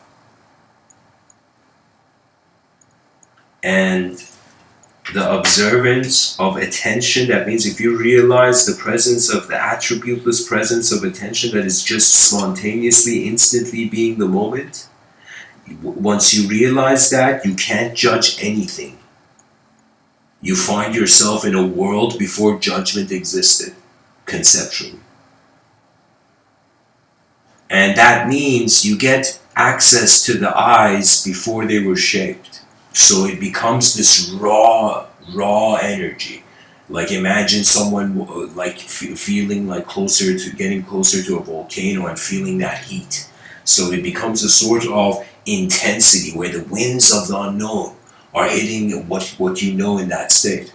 And so for me, it's like kind of strange, but I think we have to, it's like how the universe is speaking to our species, where it's like, okay, human beings, your educational systems were designed based on a 1900s blueprint that soldiers had to run from one bunker and completely exactly know everything and run to another bunker and share it. So you can say a nation at war, its educational system would be to help the war. Obviously, like that would be the smartest thing to do with the educational system at a time of war. But at the same time, you also realize it was how a need for a sort of skill in war dominated how knowledge should actually have grown. So I feel that there is a huge blockade, something huge is denying the educational system from, instead of creating a value system where the person feels they gain. Like so many politicians are like, we're doing so many efforts and charitable work to get the gang violence out. But let me tell you this, like to get the children from staying in schools and not going in the streets, like not making the streets their classroom, you know? So the politicians, I'm like, okay, if you want to do that, most people are going out there to get them, how can I say, money so they can get what they want out of life, right? So what that would mean, if the educational system flipped in how it is right now, as I'm speaking in 2020 in Canada, if it flipped and it was as if it started paying, do you see? The children will be motivated by money, which is a selfish greed, but to explore education, which is a collective selfless effort. Do you see? So we would in some sense lure selfishness towards the innovation and exploration of all the ways man's mind can in some sense usher forth design on the surface of this world. That means it's like before they make virtual reality technology, and people just come home from work, put on goggles and go to heaven, go to their own paradise. Before that time, it's as if right now our sense of subjective selfhood is like virtual reality. So it's as if language is being echoed as the psychology of how we interpret reality. But language is just a kind of snapshot of reality. You see what I mean? That means speech is just, to me at least, It was at first, okay, you got to speak in a certain way and just do, just approach in a certain way. And then after some point, I was like, wait a minute. I flipped the relationship. That means myself as a being. I believe it or not, even though right now I'm speaking, but I see images before the language. So what that means is, to me, when I speak, it's as if there's an inner film in accordance to a rhythmic momentum of evocation in the moment.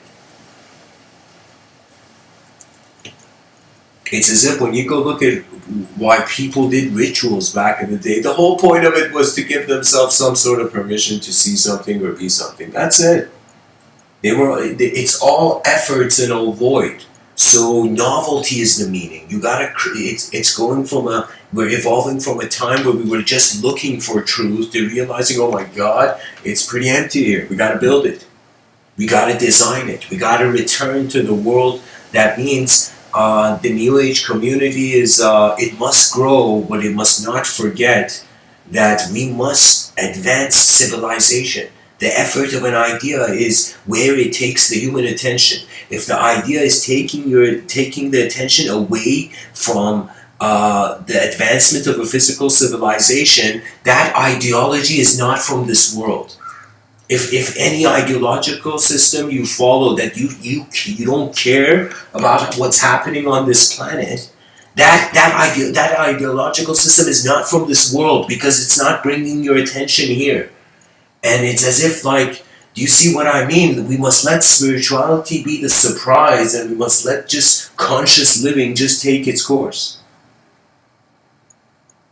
That means nature gifts vision when it's the time for it.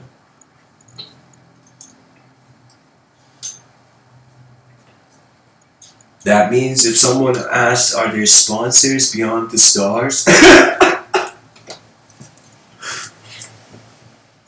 Oh man, everything from the micro and the macro is like this. We're oscillating between it.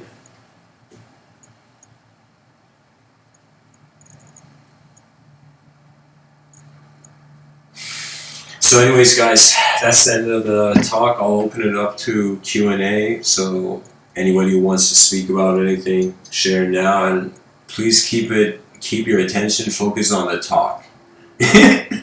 So on the concepts, that means I'm just a voice in the void. It's the concepts are more important,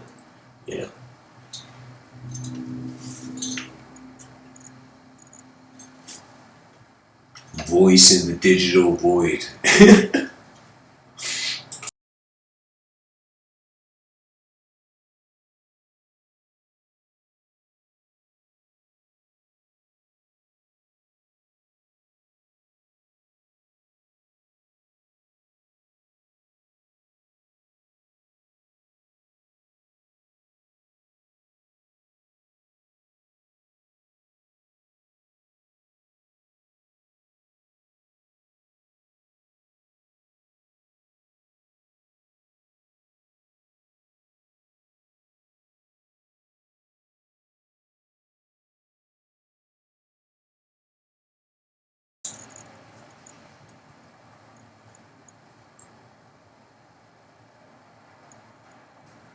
Guys, I'm going to share something that, let me tell you, if I was listening to my own talks and I was wondering what's a good question to ask, I would wonder what of this communication has been real. That means I'm more interested to see how what I'm saying is coming across to the inner realms of other people. That means you can feel free to share that, in the Q&A. Okay, if there's no one who asks questions, let me ask the audience a question.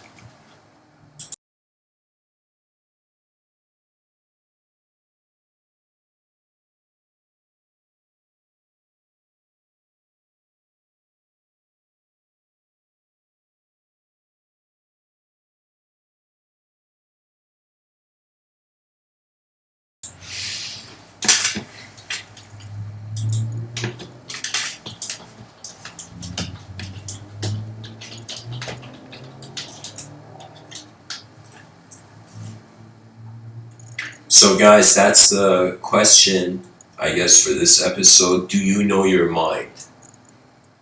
And you can be as simple as just saying a yes or no answer, or you can choose to share more about it. It's up to you, whoever wants to respond to this question. That means in this moment in history, Mr. Within is asking people of the digital realm, global digital realm, do you know your mind? And if so, if you know what it is, would you feel free to share it? Like, you feel free to share.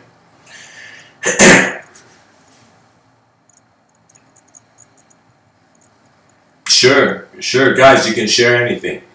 I'm going to respond to everything in the chat section.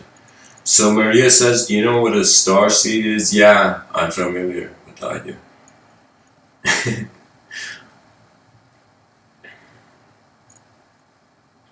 But I also feel there's states of being beyond starlight also.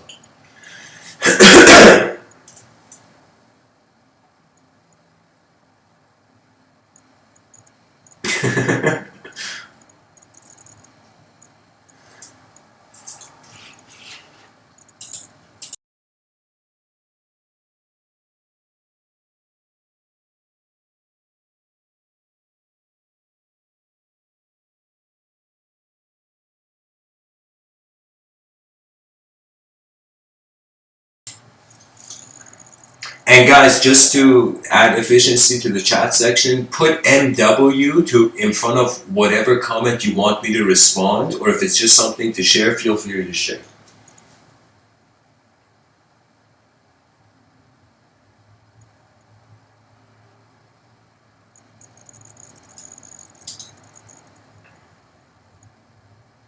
Interesting.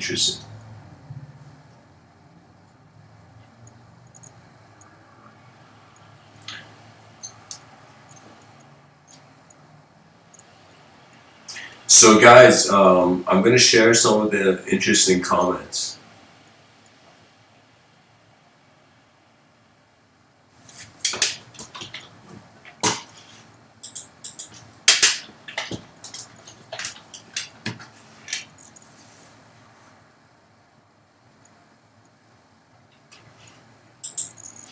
Okay, nice. So, guys, Hurricane says you cannot ascertain mind using mind, so give up trying. Okay, nice. I'm happy. Somebody, this is a good challenge. Okay, so there is this idea.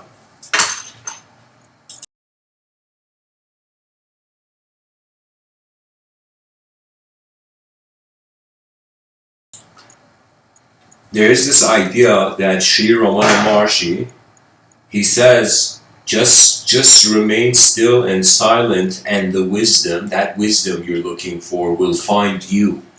You know? So there is this view of, yes, completely be still. But my concept, I looked at Sri Ramana Maharshi, and Sri Ramana Maharshi had one of the most ingenious statements I've ever heard. He said, meditation is your true nature. That means you're not meditating to gain some sort of power. Like that's like, excuse me, but mystical Newbery. You are doing this to discover your nature. That means you have suddenly become the main character in your life, and now you care. You care to figure this out and see what it is. Do you know? And for me, I feel because there's evolution and it's endlessly changing, it's not pretty much too much the shape. It's more like how we're traveling in a subjective realm that's evocational, and it's like weather. Some days it could be intense, some days it could be gentle, you know? We're not the same person every day. We're a different energetic and direction of that person in accordance to how the free will moves.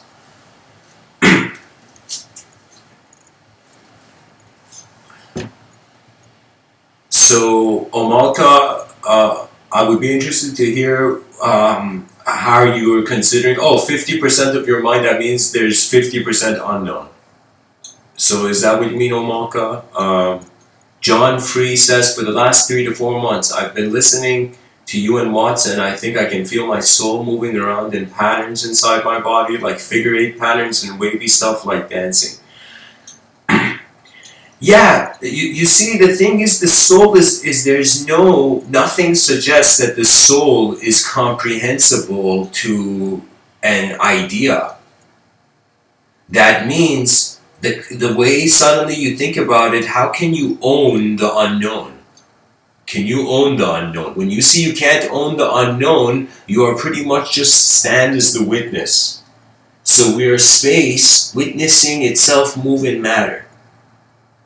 And therefore the way it moves in matter projects the inner realms and the outer realms.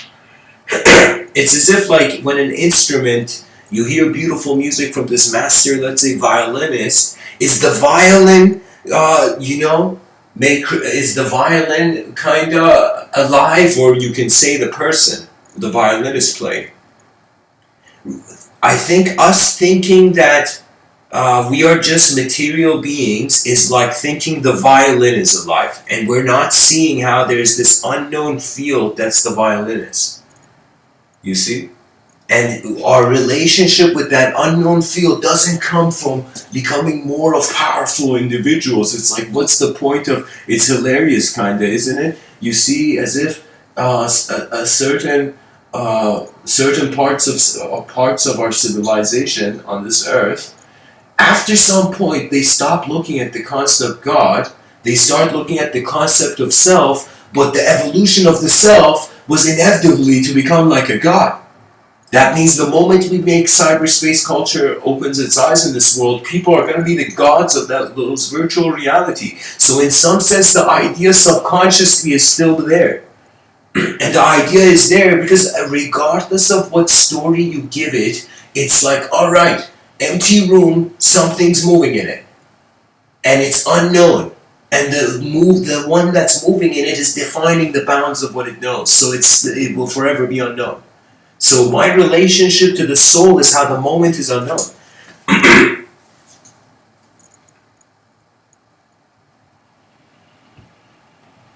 Okay, so guys, Omalka says, yes, I'm not saying I definitely know 50%. I would rather say I might know at least what is the basic pattern of my mind. If you know what I mean. Yeah. Yeah, everybody of course has access to some sort of processed vision, right? Like right now I'm speaking to you as a person. It's not like just because I'm speaking about consciousness, oh my God, who am I? We have to consciously ask, who am I? We have to care. Anything you don't care about, it just goes back into your unconscious. It's like, imagine someone comes and talks to you and you don't care for them, they go back to the unconscious. You engage with the unconscious, it becomes alive, you're bringing it back, you're making the unknown known. And that is the only honor of living, really. We have to just go forth. So when you realize, if we have a potential to change, how can you be judged? That means it's like somebody thinking they're bad at pouring orange juice in a cup. You know? And the person suddenly realizing, like, you know, it's like the idea doesn't need to be there in the first place.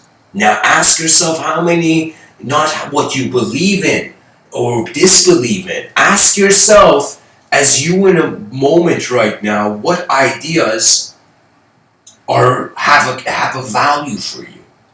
You know, that's really the light in the room. Without caring for something, your mind doesn't exist.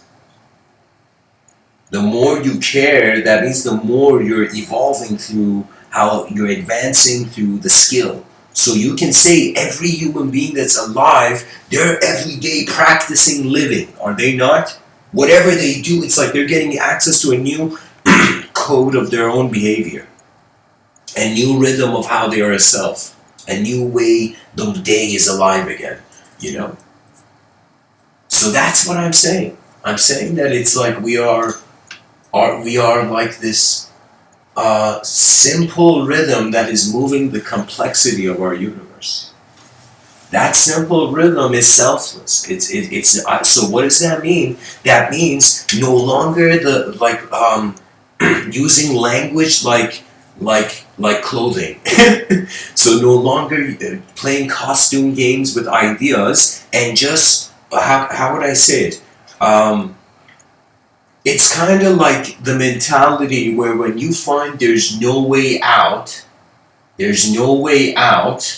the only road ahead is just to see what happens, right? And seeing what happens means that we know in accordance to all the animate behavior. That means for a second in your mind, playfully visualize all human beings right now stopped physically moving. They just freezed in time. 8 billion beings freezed in time. You would see, who would those beings be? Our movement is our intelligence. That's why effort is the greatest karmic reward. Sincere effort. That means you'll see it. You'll see it. Some things you do, of course, the person can get tempted. You know, but the issue is like temptation is making a short-term decision for your business rather than a long-term.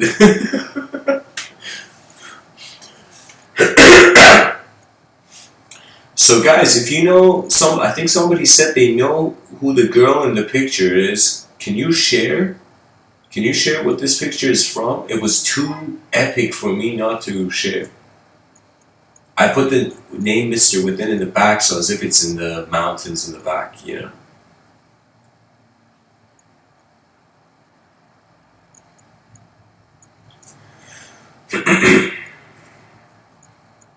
Interesting. So, yeah, guys. I mean, you can say geometry is a language of your inner realms.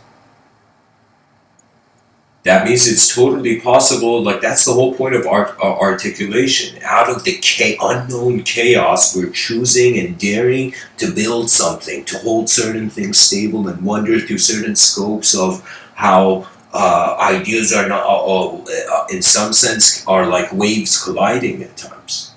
It's like sometimes if you look at knowledge as a sort of everything you do in life is transforming you. I'm telling you, it's just about caring and realizing it's okay and freeing your inner child from requiring to be a certain idea anymore. It's unconditional freedom that you realize could have been there before any idea was. That's it. When you come to that space, you hear the voice of the world, and then your inspiration, then your conscious rhythm works with you. So in some sense, you can say, for now, the way human beings have access to higher dimensions is co-creative. It's co-creative. That means there has to be a certain activity of the human being to perceive it. It can't just be, when I say activity, that means certain way the attention has to be focused.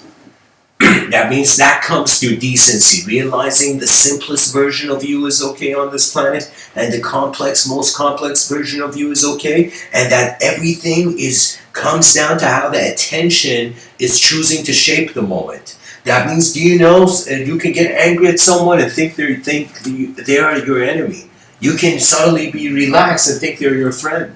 And you see the mind can play endless games, endlessly throwing language, only to realize we can never have each other's eyes, and that's a blessing. We may have at some point be all part of the same like field of the mental activity of the knower. But I'm saying there's a advantage, that's the collective advantage, that so this Tower of Babylon story, I should probably share it. It comes to us from Christian wisdom, and the Tower of Babylon is the story that all human beings united under one language decided to build a tower to the gods, to the clouds where the gods stood. And as all human beings, because they were united under one language, because they could see the same thing to build, the same thing to advance in the same glorious dimension, in the same glorious advanced vision. As human beings built this grand tower of Babylon, this tower reaching the gods, one of the gods was like, yo, what are these creatures doing? And the god was about to throw lightning, then a more classier god came up to that god and was like, hey man, let me show you how it's done. And this god makes human beings speak different languages, and at the moment they speak different languages, their inner realities have become so different from one another that they suddenly can't build the tower anymore. You see, so now we are going from reverse, like of the Babylon story. We are like separate nations, and their leaders go and sit in the United Nations. Yay. What it is the United Nations should be the grandest vision, the grandest potential. Listen, you have to have the intention. That means if you want something in this life, really, if you care for something or feel that there would be a certain mode you can exist in where you would be efficient, sometimes you can just close your eyes and not open them until you see that idea become real to you in some sort of your inner realms, in some movement of your inner realms. That means there was a time where I was thinking about the concept of like a billionaire, but I was thinking about it very in a silly way, right? And I sat down and I was like, imagine like going to an ATM and seeing all those zeros, you know? And I was like, just silly way of animating, like, you know. And I don't know, it was like, it was just this sense that if I could observe it, I wouldn't need to fear it. You fear what you don't know, what you don't consciously put an attempt to observe. There we go.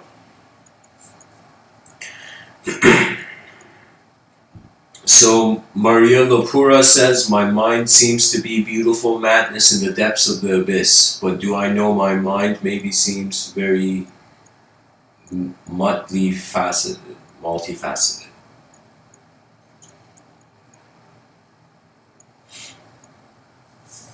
It's just systems are living. It's like while human beings are living in a neighborhood, various ideological systems, and you can say for now the collective being that man knows, AI is the new collective being, but I'm telling you before that, it was how like a group of people all saw the same belief, the same idea. You see, the issue is that if you get too caught in your inner realms, you become insensitive to your outer realms, so you start living a subjective life that deviates from your objective life, so then there is like a mishandling.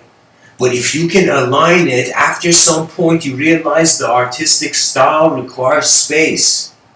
That means it's like there are certain permissions that you have given yourself before you had to even consider it, instant permissions, that's where your talent is as a human being. Where you feel free, where you feel as if you become more alive by doing the activity, not less. You can say it's as if, like, of course, if your attention goes on the inferior, you'll feel you're inferior. If your attention goes on the superior, you'll feel superior. But if your attention goes to just the awareness, you are the watcher of all the worlds you found. You are the mind of all the interpretations of mind that there could ever be. You are the presence of the living moment. The unknown is looking through two stargates on its face and is seeing an endless cosmos.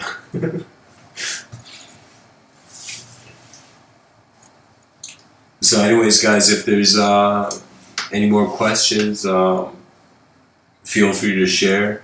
I think someone wanted to share their writings or something, John.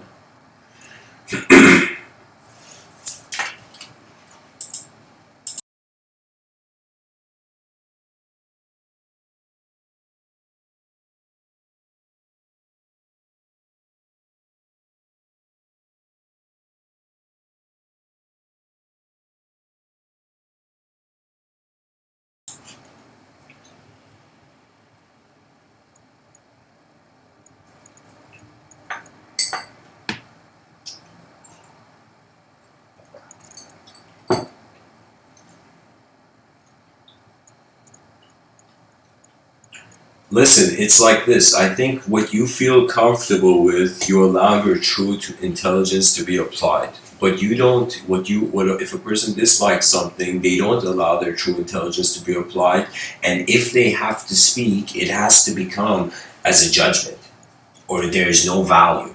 It's as if, do you see what I mean? That means there's so many modes, just like how many different ways different directions you can go with a vehicle. Similarly, it's like there's so many ways you can navigate the attention to kind of consider the world's meaning. But the study of the whole process, or as Whitehead said, like Whitehead saw life as a process, not just particles in the middle of meaninglessness, as an intelligent process, as if man may not know, man perhaps cannot see the face of the truth of the universe, the face of the gods, but man knows there is something happening. And what that means is, regardless of the multidimensional clarity, there is intelligent activity. Now, this intelligent activity, it's like after 4 billion years, sure, this creature became conscious. Excuse me. This creature became conscious of itself. It saw itself in a pond or something, and it suddenly became a subject to itself. And when it became a subject to itself, it started to treat reality as, it's like, think of it this way: the fourth dimension is your mind. The third dimension is all the sensory space and all the imagery and where the physical body is and what the physical body is. But the mind, the mover, in the movement in the three dimensions is we can ascribe it to the fourth. We can entertain that notion. So that's the thing. It's a return to the realization that before you thought you were anything, you were just nature being here. How incredible. It's like sometimes you see, well, who are human beings judging other than the world they have all extended from? Isn't it hilarious? Now the mind, I feel, is like, think about it this way, guys. In my science fiction novels, I kind of bring this idea up. And it's pretty much this idea that evolution is happening at different speeds, and sometimes if the evolution has happened at a higher speed, there are beings that are ahead of us that can see us. But it doesn't mean they don't have beings ahead of them.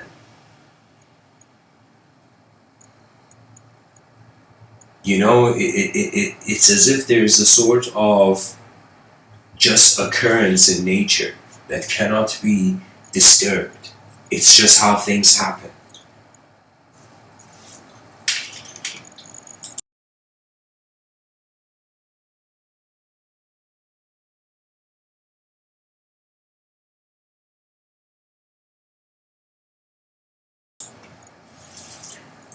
Out of curiosity, would the listeners be interested to hearing a science fiction story, like a chapter of my science fiction novel?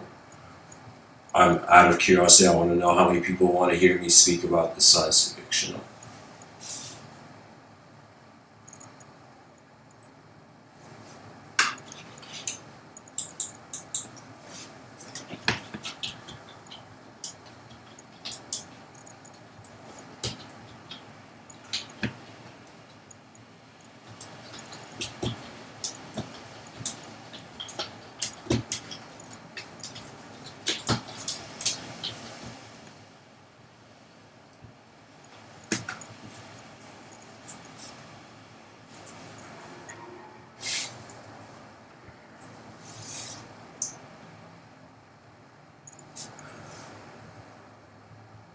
Okay, nice. I want to see kind of like Gladiator Arena Coliseum excitement guy.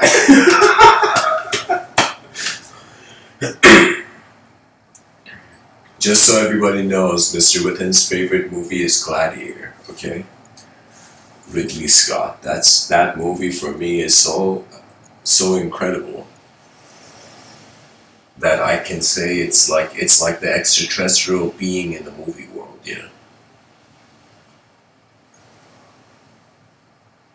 It was honestly what inspired me to pursue like a career in film, and really still is. It's this. It was Gladiator was the first movie I saw human psychology make a multidimensional shift. It was like for the first time I saw an image to heaven, you know? And even though it was so magnificently artificial, ingeniously artificially designed, but it was for a young child to see that and have an image. Like filmmakers don't realize their impact because most filmmakers just make their content for one demographic, right? They just make their content for one demographic, so they don't realize there's so many different people in the world who might watch what you make. And so filmmakers are lost in trying to go into certain niches obsessively instead of expanding their scope, instead of looking for content that is more relevant to, not more relevant, I don't want to give it direction, but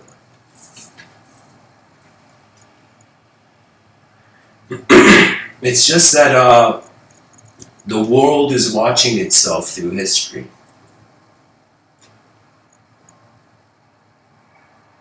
So, guys, I'm going to share. To be honest, I never saw the film fully, so I don't know much about the film or the myth that much. Omalka says, "What do you think about Prometheus?"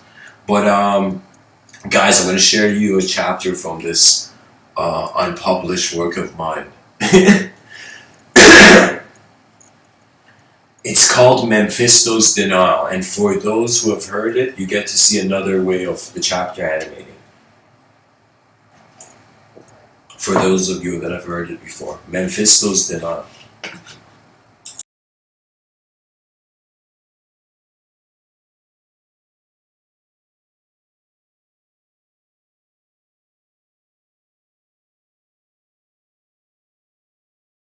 So, guys, I'm just everybody in the chat and everybody listening. I'm just gonna go grab a warm drink like a coffee, and I'll be back.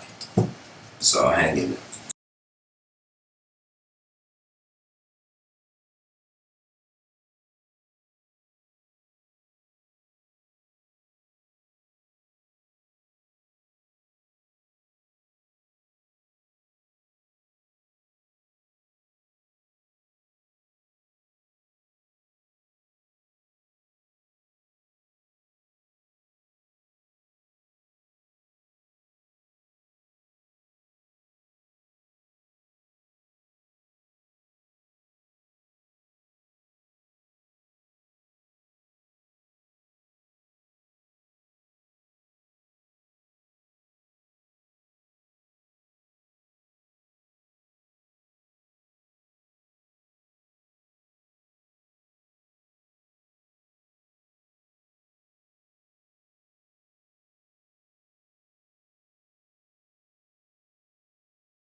Okay, sorry guys.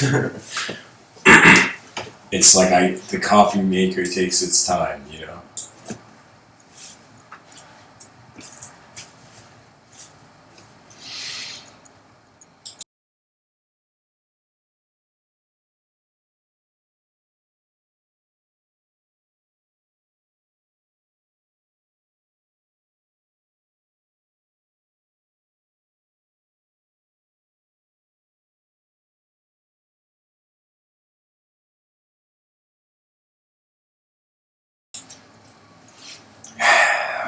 So guys, if anybody's new, here's the thing. My science fiction novel is set in the year 5025. I've given myself complete freedom, so all the things that deviate from like common things to say, like things that are more uncommon even than what I say in these talks, I've given myself complete freedom of expression of just like world building in the science fiction novel. So there's in the year 5025, human beings are living like thousands of years, like literally the lifespan of the human being is extended. And the robotic realms, all the activities that human beings were doing, like normal living, robots are doing. So everything me and you right now are doing, all these behaviors robots are doing in the future, and human beings are kind of like enlightened beings to robots. So many robots in the robotic realms can't see human beings. Okay? Some rich, wealthy robots and some enlightened robots in the robotic realms can see human beings. Okay, for example, it's that kind of reality. So this chapter is called Mephisto's Denial. By the way, there's different parallel realities, and there's a collective government, which is the first government that is, in some sense, on this earth, is governing more than one parallel dimension of Earth. There's 9 parallel dimensions of Earth in this story. That means there's 9 parallel ways the world decided to move that the government, the enlightened society is aware of. In the enlightened society, this government began when they brought when the first artist became president, like the president of like a sort of global initiative, right? And excuse me. Oh my God! It's 2 hours 47 minutes. Wow. It just feels like 10 minutes to me, guys. So anyways, who's Mephisto? Mephisto is one of the most famous beings on the history of Earth, and he's the most famous architect in the world. Everyone knows who Mephisto is. He is the first architect who built a building between 2 parallel dimensions of Earth, something never done before, and he holds the secret to it. Mephisto, this architect, this next level genius architect. And he's also become, by the nature of doing this, one of the richest people on earth. Mephisto. Okay? And so this is a point where he's lived his human life, he's lived all that billionaire kind of Tony Stark like lifestyle, and he's reached a point where he's went on this project which he thinks is under the control of the enlightened society, but he doesn't realize the enlightened society is being infiltrated, right? So Mephisto has signed up, and so let me tell you how the building is multidimensional. So if you were to see this, if me and you were in this science fiction reality like a film, we would see a skyscraper that goes above the clouds. But the moment we fly above the clouds, there is no skyscraper. And it's this chunk of cloud that never goes away on top of this building. And so the moment you go up and you see in the other parallel dimension, of Earth, from the sky up, there's a random skyscraper in the sky. Do you see? So half of the building is in another dimension, half of the skyscraper is in another dimension. So the elevator has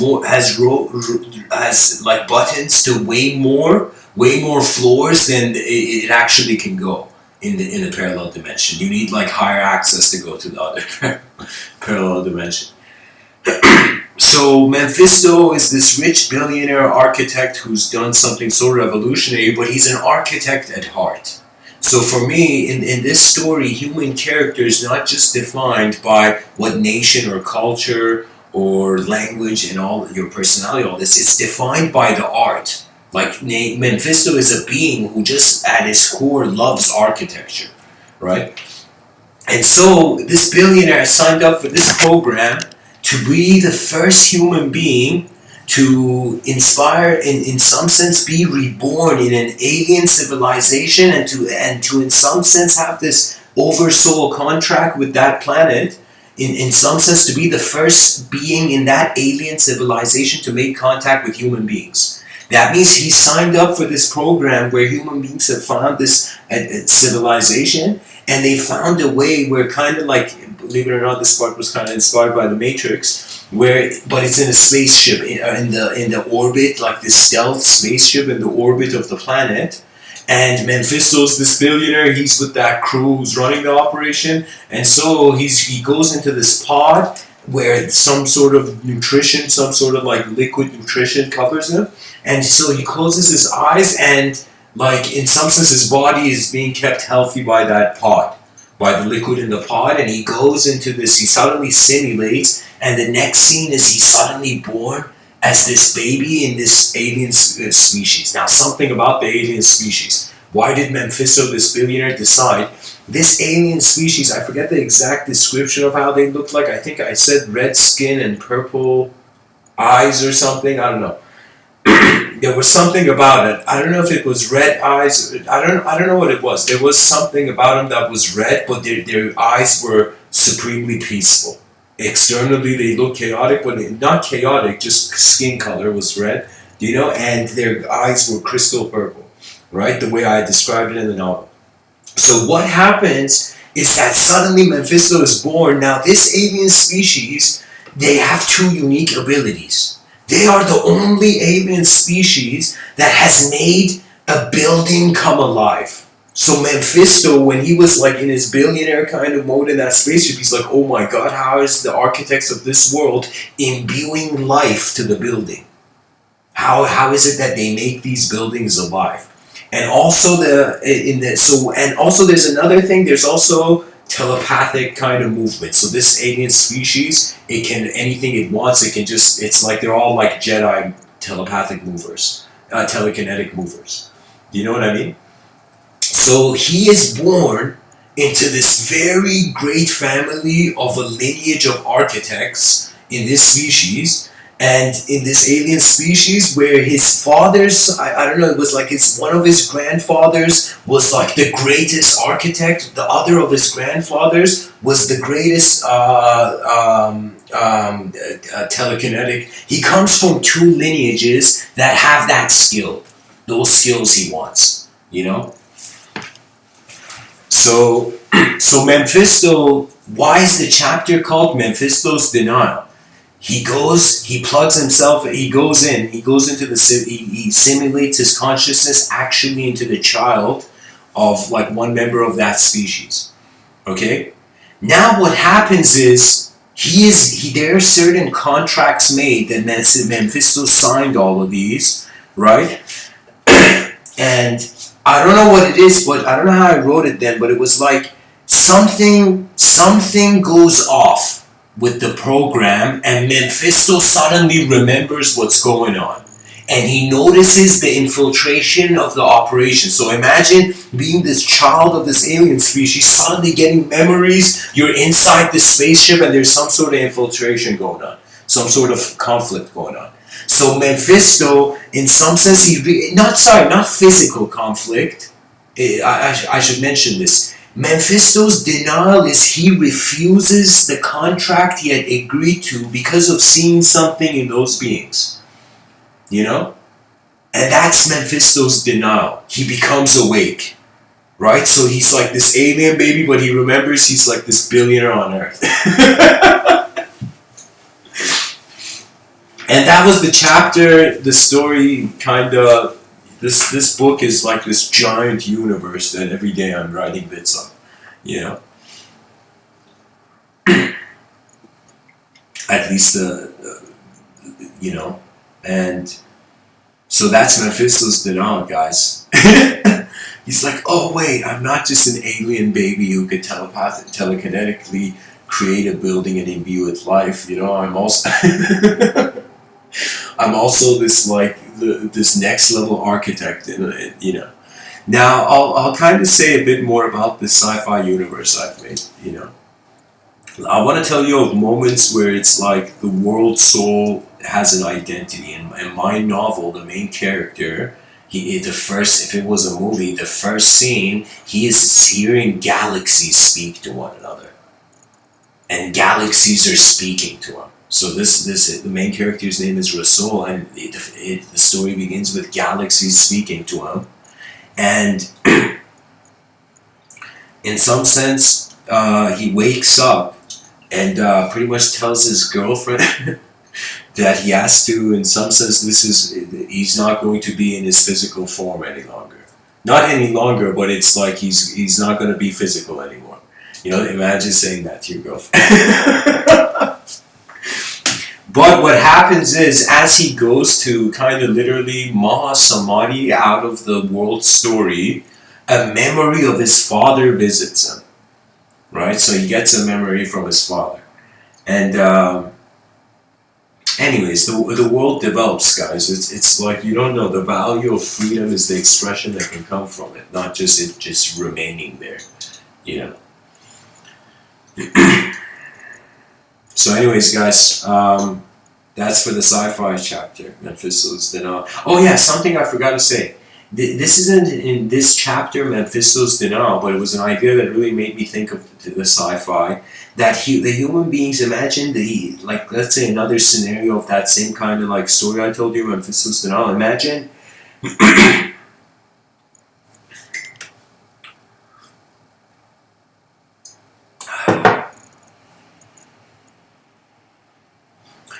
I'm just saying that sometimes instead of, let's say human beings were an advanced civilization, and instead of making contact, this idea I said of making a contract between the oversoul of that planet and the oversoul of this planet, that means human beings are like categorized in oversouls in regards to the multidimensional nature, because planets have souls in this book, guys. Universes and galaxies are alive. Right now we look at it and it's all inanimate and just atoms hovering, but in this novel they're alive. That means personification is extremely maxed out in this novel. But yeah, you know, and there was something else. There was something that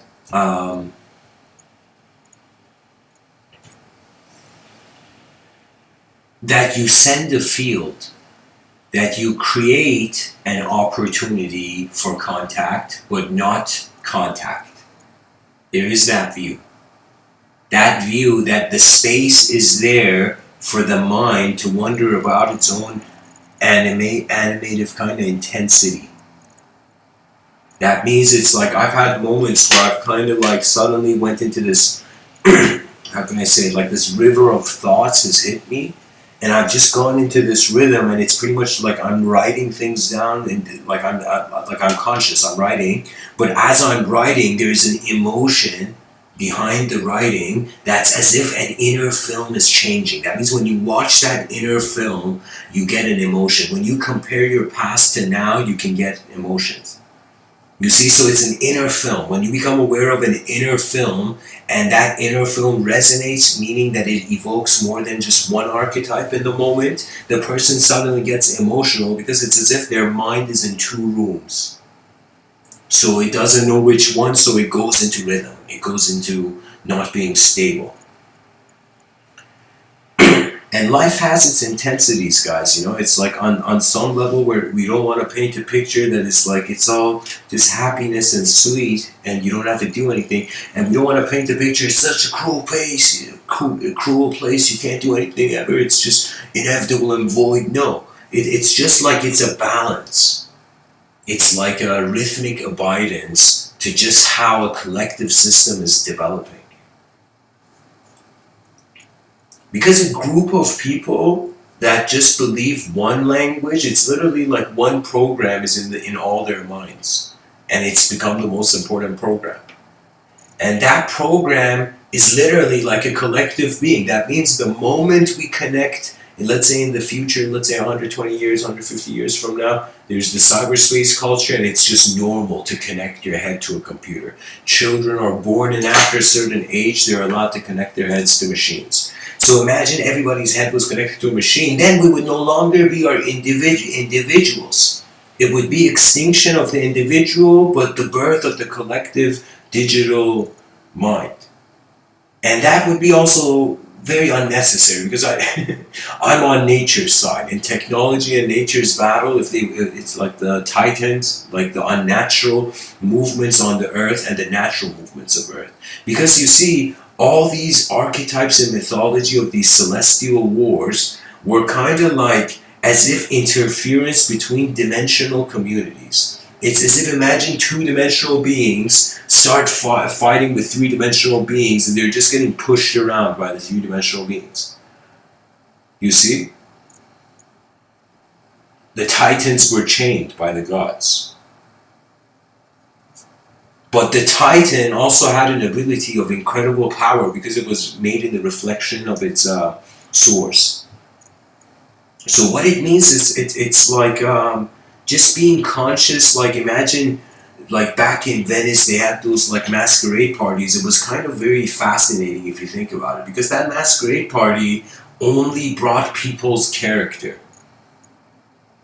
Can you imagine just like, you know, like a party where everybody's wearing masks?